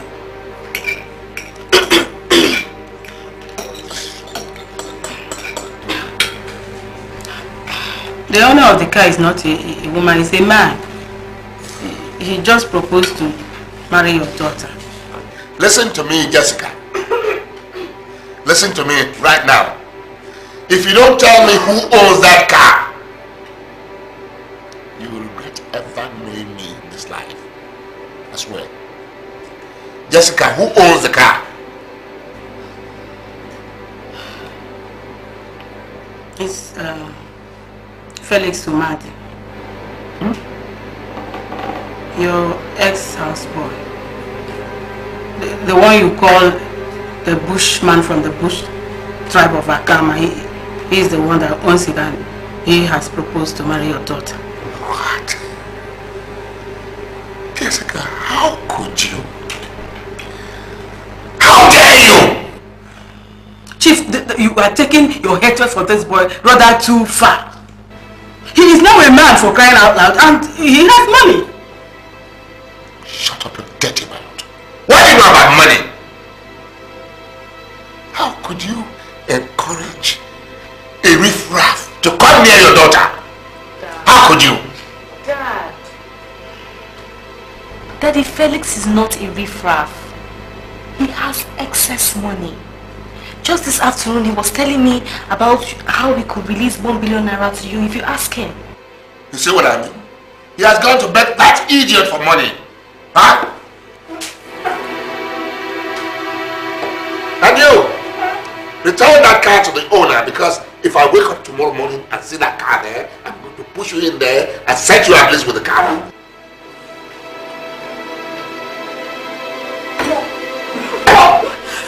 Just that, okay? Just talk to him.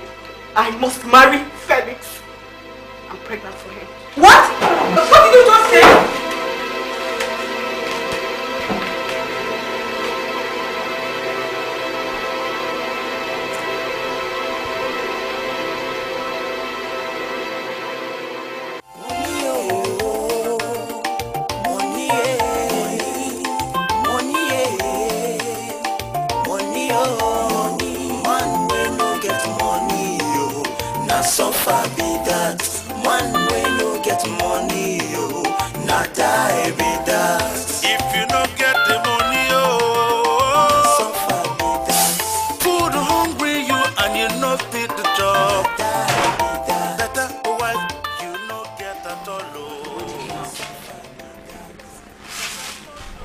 Please, I want you to listen to your wife. I understand the complex nature of what we are facing. But as it is now, it is no longer possible for us to stop. What are you talking about? What are you talking about, woman? Ebodike, Merit is pregnant. Yes. She is 3 months pregnant for him. And she loves him so dearly. Please, allow them. Never. Never. Any other man from any other tribe in the world can marry my daughter, but not that midget from the bush tribe of Akama. No. He will not touch my daughter. He will not marry my daughter. And if that is why you collected the car from him, return that car, Jessica. Did you hear me, Jessica? Send the car back immediately. Ebodike, I want you to understand something here. We are in a fix. Your daughter is pregnant. And there is no how you can overlook this problem. I am not in a fix. I am not in a fix. Are you listening to me? Let her go and abort it. Yes. Jessica, what has come over you? Huh? What has come over you? Why are you begging for absolute nonsense? Huh? Listen, Jessica. My answer is no. You understand? You understand what I'm saying? Yes. I say no to that union, and that is the final answer. Are you listening to me? Are you listening to me? Are you mad to bring a bushman from the bush tribe of Akana to marry my daughter? I will even take a pygmy from Congo instead. Come on, get up and get out of here.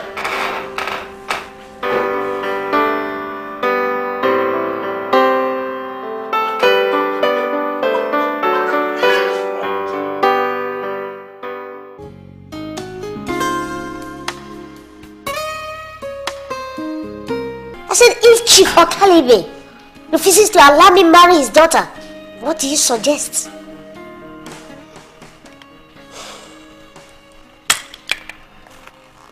Well, I suggest we grind him to a standstill. That man is too pompous. And according to the information given to me by my manager, he's still pompous and very, very arrogant. So, we need to break him.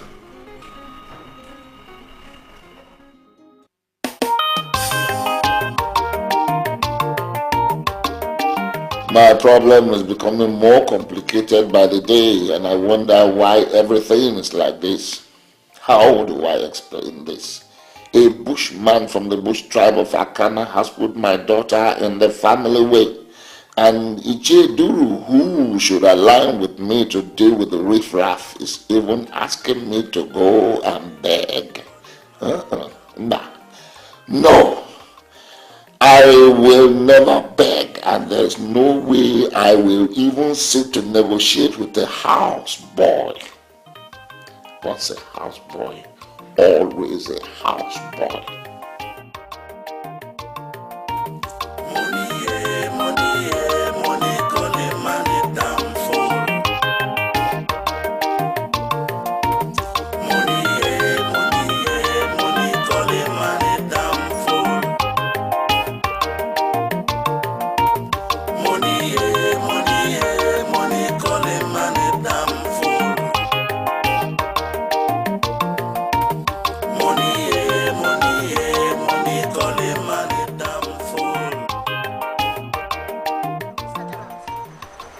Can you please tell me your impression about that man's Chief Okalibe?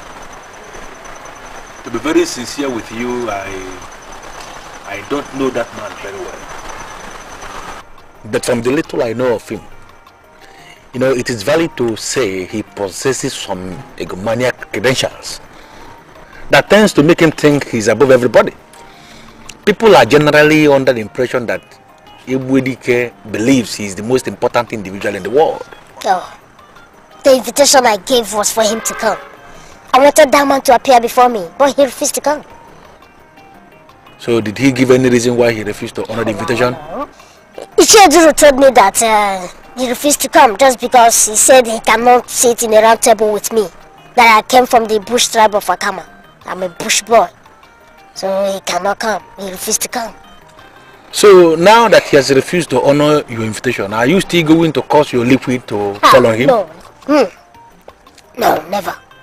The sun must shine on those that are standing before those that are sitting. You know, the rain has no limitation. Che Okalibe must humble himself.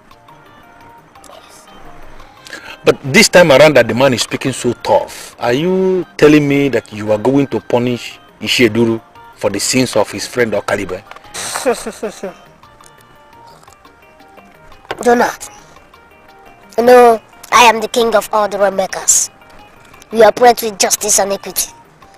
I already issued a check of 300 million to Icheduru, representing what he spent. And a sense of 50 million naira on top. It's not the law. I know. You know the law. Yes, but Chief Okalibe must humble himself. He must humble himself before I will rain on him. You know, I don't know why that man just being stubborn. Sincerely, I find it very difficult to comprehend. Somebody who has the opportunity to redefine his life. I don't know. Just understand. Mommy, will Daddy ever allow me to marry Felix? He has no choice. The fact that you are already pregnant is enough reason to break his resistance. See, Felix told me that he can help Daddy to come out of the financial state he is in now. Why don't you go and meet him and talk to him?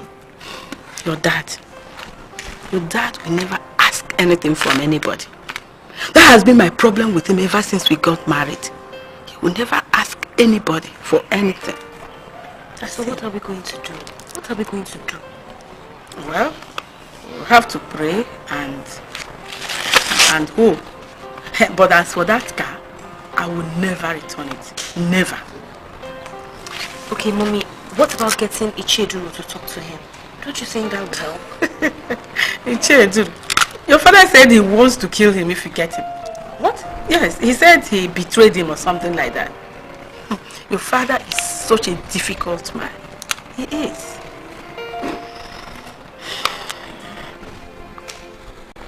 If you're not careful, I'll destroy you. You cannot destroy me. Why should you destroy me? You refused to beg. I went and begged and they gave me 300 million naira. Why didn't you beg for me? Why must you beg for yourself and yourself alone? Huh? I was doing very well before you got me mixed up in this phony business of yours. You are just boiling for nothing.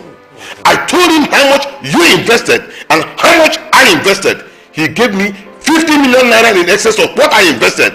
He insisted that you must appear before him. Is that what you said? Exactly. That I must appear before him. This is crazy. I mean, a former houseboy of mine giving me conditions. You are still living in the past. That young man is a billionaire. He promised to help me in future if I find myself in a business fix. Anyway, you are a beggar from a family of beggars. Don't insult me, please. No insult meant. If you did not come to beg me, I wouldn't have invested my 300 million. Now that it has reached a level of begging, which is your profession, which is your specialty, that's the area that you excel in, begging, you know, you can go back and beg. As for me, I will not come down to the level of begging. Even if I do, it won't be a former houseboy of mine. No, well, that's impossible. Well, since you refused to beg, I begged, he obliged me. Please leave me alone. I think you are still living in fool's paradise. Leave me alone and stop threatening me. I will continue to threaten you because you are a professional beggar. Yes, since you were able to beg back your own money, as a good beggar, you shall go back and beg for my own money. Because if you don't, I will deal with you. I will never do that. I will destroy you. I will never do that. You are the beggar. I said I will never do that. You begged me to this business. You went and begged your own money back. I will never go and beg for my own money back. If you have your pride, I have my pride too. Donald, I called you here to show my appreciation for all your assistance. Without you, all this couldn't have been possible, and I'm ever grateful because it's raining on me now. Icheduru, you don't have to bother yourself. You know, you are an elder who believes in the young. You like to associate with the young. Because you believe so much that money now dwells with the young, and that is the reason why you associate with the young. But you know, we so much believe in this doctrine of distribution and spread out. Once you are given, then you give others. That is what is called remaking. Everywhere. I believe in that doctrine. That's why I've been going around circulating, allowing the rain, millions. But Icheduru, could you deduce any reason why your friend has failed to humble himself before the rainmakers? Listen, that man understands Igbo and English. I would have loved you to ask him that question. But in order to put the record straight, he's such a selfish man who believes in his own ideology. And if his own ideology does not tally with yours, he will not do anything with you. Icheduru, can you get your friend to understand that the issue here is no longer the issue of ideology? We have gone beyond ideology. We are not talking of liquid cash. That is what your friend seems not to understand. Listen to me. The king of the rainmakers himself, that is Felix Umar, the one he refers to as his ex-husband, told me in confidence that if your friend is willing to humble himself, that is going to give him 1 billion naira to revive his business that is almost comatose. Can't you just get him to humble himself? That is all they are asking. Listen, Donald, I'm not ready to join issues with that man anymore. Oh, forget him. Can you imagine that man threatening my life? Saying that I betrayed him. He forgot I can kill him in a twinkling of an eye. I have the rain falling on me. Serious rain? That man. Maybe in future you can go and talk to him, but as for me, I have closed that chapter. No, surely we have to make our time. You have to make our time and talk to your friend because he must have to join the crew. Mary, I sincerely don't understand why your father is this difficult. He wants me to come and beg him? No, that is unacceptable. I cannot beg him. When I won the contract, I didn't even know he had any link with it. I can even transfer the contract to him with all the benefits. But he must humble himself. Let the man come down and humble himself. So what happens if he refuses to listen? And that depends on you. Because you're carrying my baby. You're carrying my child. That means you're my wife. You can as well decide to live here with me and your father cannot do anything. Yes. People will hate me if I do that. Why don't you just use your powers to subdue him? You know we cannot get married without his consent and blessings. You know that. Why can't he humble himself? I understand, but perhaps we just have to accept him the way he is. Just do something, okay? Do something. You're really gonna go on our. I greet you one more time. I'm standing on my feet because I know we have come to negotiate with a man who is generally accepted to be a strong man.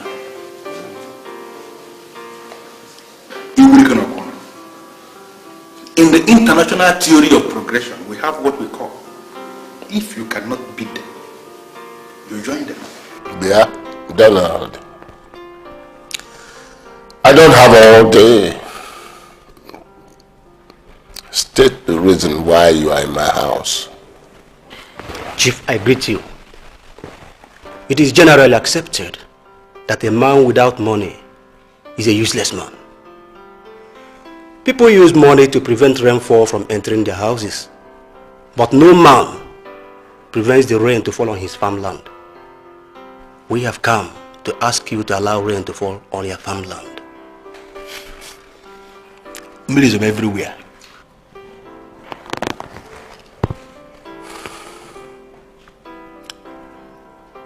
I can see that the two of you have come to practice your riddles here. I tell you honestly, I don't have time for jokes. What do you want in my house?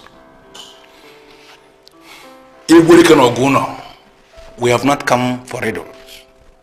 And we have not come for jokes. We have come here for something very serious. To beg you for something we know you can do. We have not come here to ask you to do something we know you cannot do. Please, Ebudike, allow Merit, your daughter, marry Felix Umad.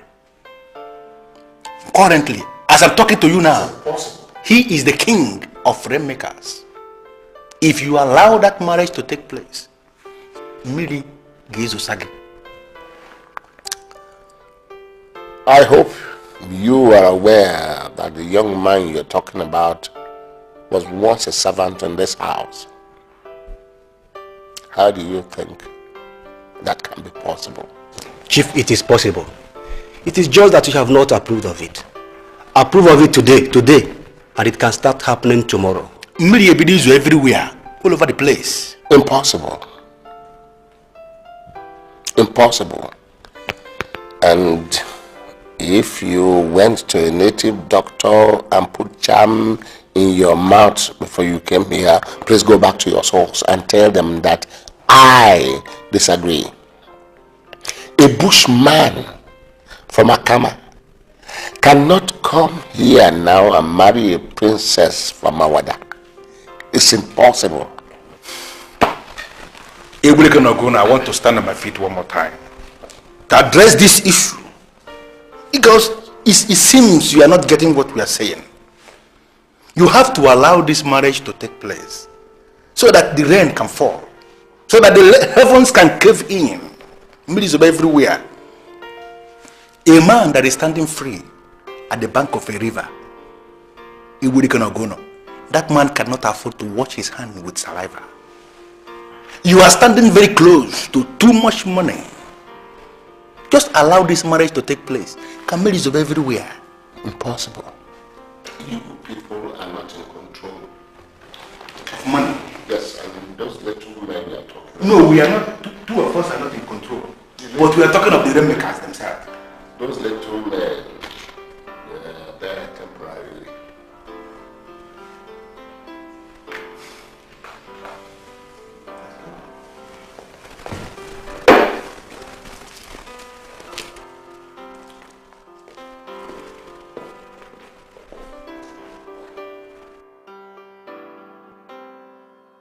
Merit. Your father is under the unacceptable impression that I am still a houseboy. I don't know his reasons, but all I know is that I am ready to restore him back to his former financial state. Felix, I know, but you must do something. Look, my father is in a total mess now, and any little thing you do will really be appreciated. I have told the Chedu to talk to him. Okay, and I have made a standing promise that if your father agreed to humble himself, I will give you 1 billion naira. Felix, are you sure about this? Oh, come on. Very, very sure. Like all my promises, I am 100% committed to it. The law of making says, and I have been giving. And I'm ready to give your father as well. Just for him to humble himself. That's all. My father has intimidated Icheduru so much that I don't know if he can still go and talk to him. Icheduru has made himself a reliable partner, and I went heavily on him. Now he's back on his feet. He cannot afford to slack from fulfilling his promise that he must talk to your father. And I know he must do that. Certain. He must talk to your father. Are you sure about this? I am very, very sure. Just let your father calm down. Let him bring himself down. Humble himself. The rain will just fall and scatter your house. The rain will continue to fall.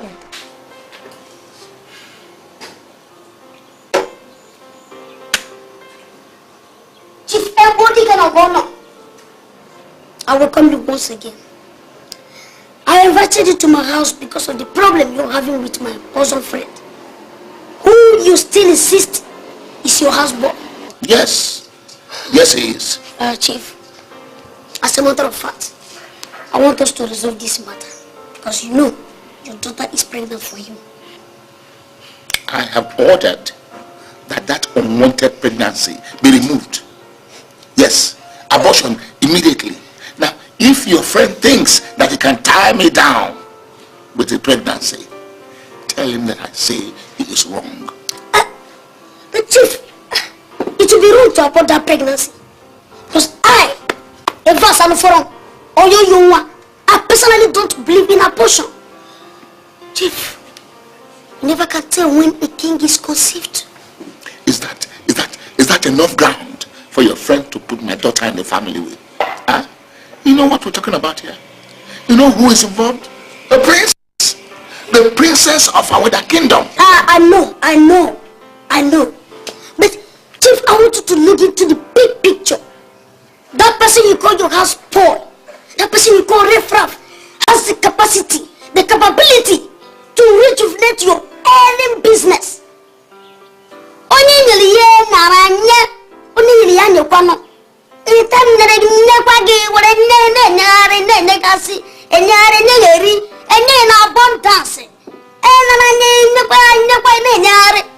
Chief, humble yourself and bless the marriage. Chief,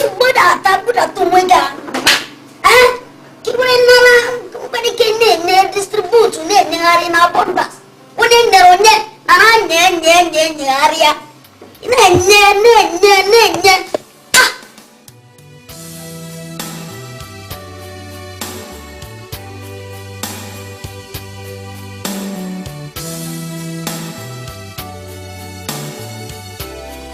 Ichedu, I support any move you are making to get him citizens.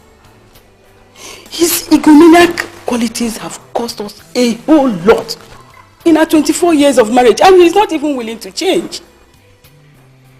He has no choice this time around. He must bend. He must.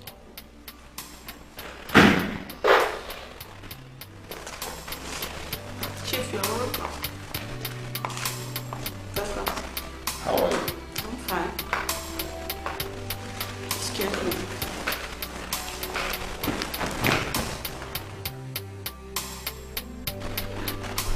Why are you looking this way? Ebwedike Noguno is your title name, but you are not living up to that name. What are you talking about now? It will be an abomination if you kill your own daughter. Me kill my daughter? Icheduru, what are you talking about? Allow her to marry the man of her dreams. Because if you frustrate her and she dies of frustration, her blood will be on your head.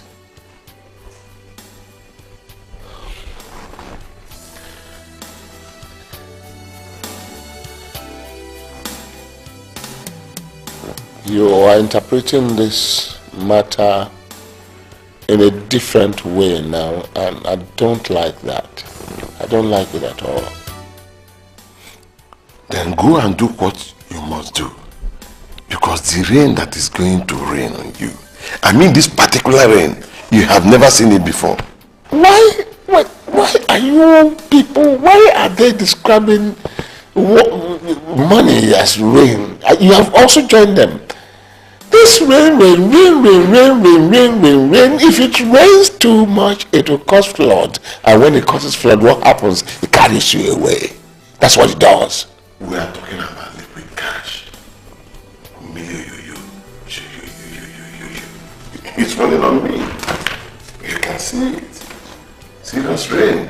This is the rain. Serious rain. Millions.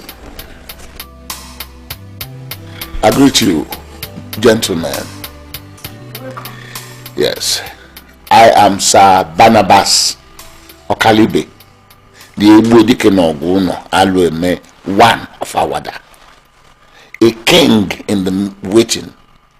You see, if the king of Awada dies today, automatically I become the next king.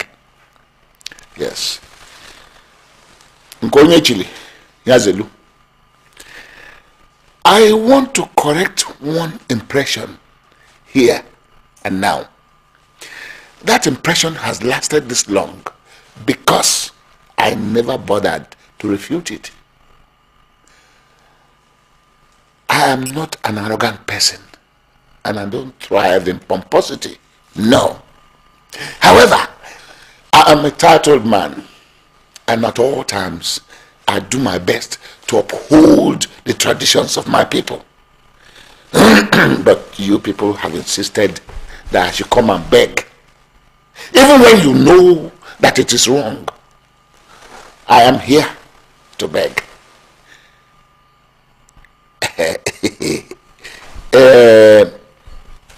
I hear that you people have been raining naira, money on people. It has been so dry, very, very dry. So I want some wetness. I want to be soaked in that rain. I want to be soaked. I want to have a feel of that rain. I also want to correct an impression that we did not ask you to come and beg us.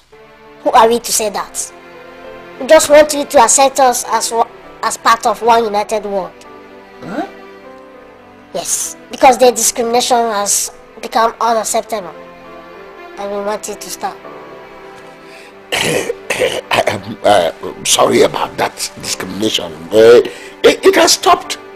It has stopped. That is why I'm here. But I want to feel that the rain. Well, I made a promise to your daughter that I will give you 1 billion naira. I am so much committed to that promise that I must give you a check of 1 billion naira today. My capacity has advanced. Yes. In addition to what he said, I am giving you 500 million naira.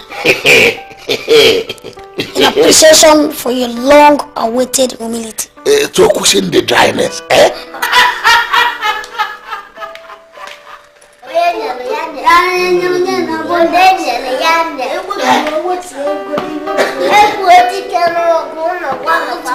Yes.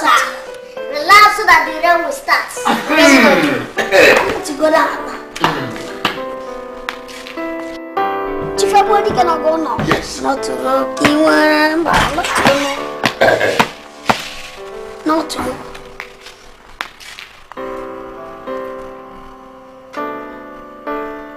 Married.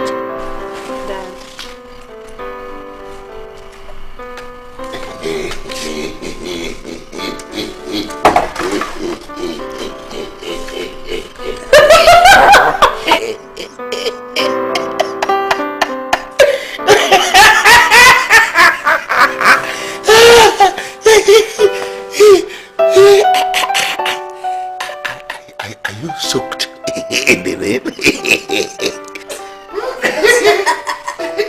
Yes, everybody cannot go now.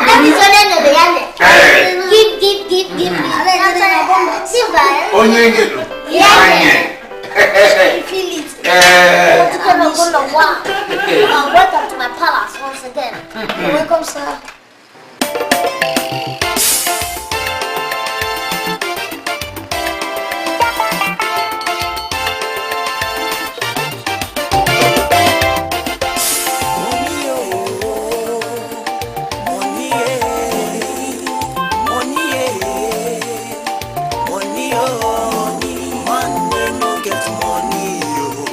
Suffer be that man when you get money, not I be that. If you don't get the money, suffer be that.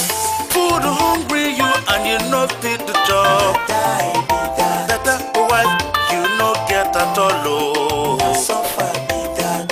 Better motor you not fit to buy yo.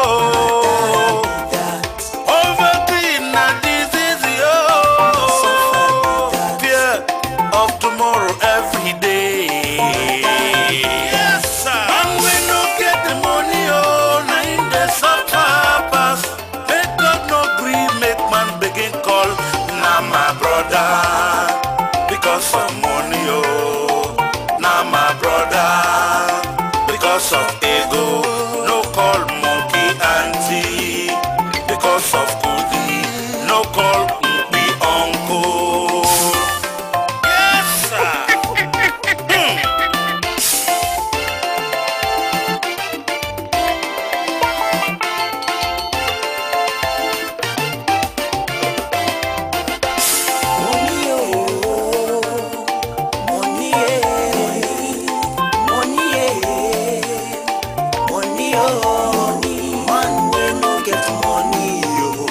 Suffer be that man when you get money, not I be that. If you don't get the money, suffer be that. Food hungry you and you not fit the job. Die be that. Better wife you not get at all. Suffer be that. Better motor you not fit to buy yo.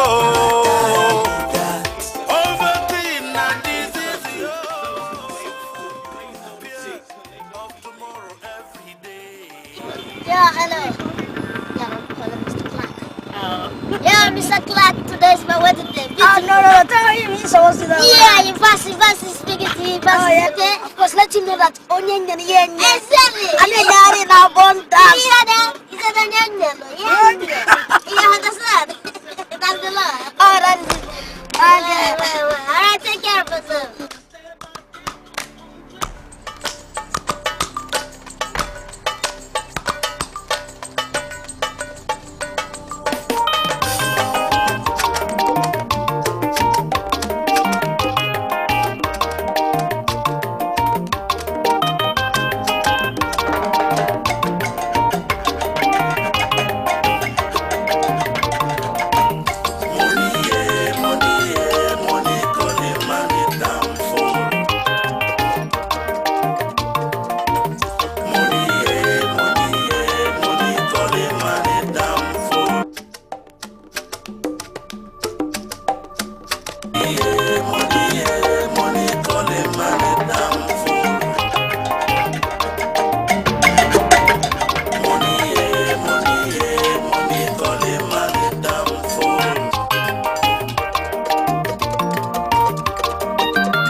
na suffer be that. Man when you get money, yo, not die be that. If you don't get the money, oh, suffer be that. Food hungry you and you not fit the job. Die be that. Better wife you not get at all, oh. Suffer be that. Better motor you not fit to buy, yo.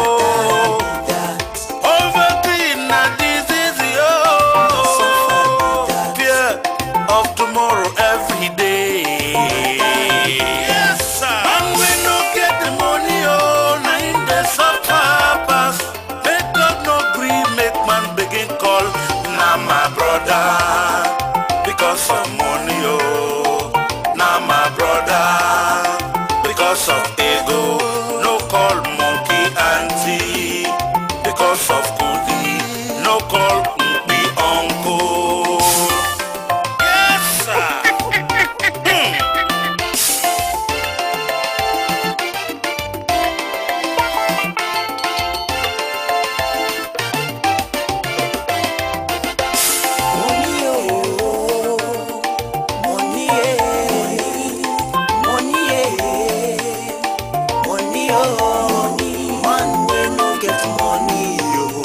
Suffer be that. Man when you get money, yo, not die be that. If you don't get the money, oh, suffer be that. Food hungry you and you not fit the job. Die be that. Better wife you not get at all, oh. Suffer be that. Better motor you not fit to buy, yo.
If I'm to change my destiny,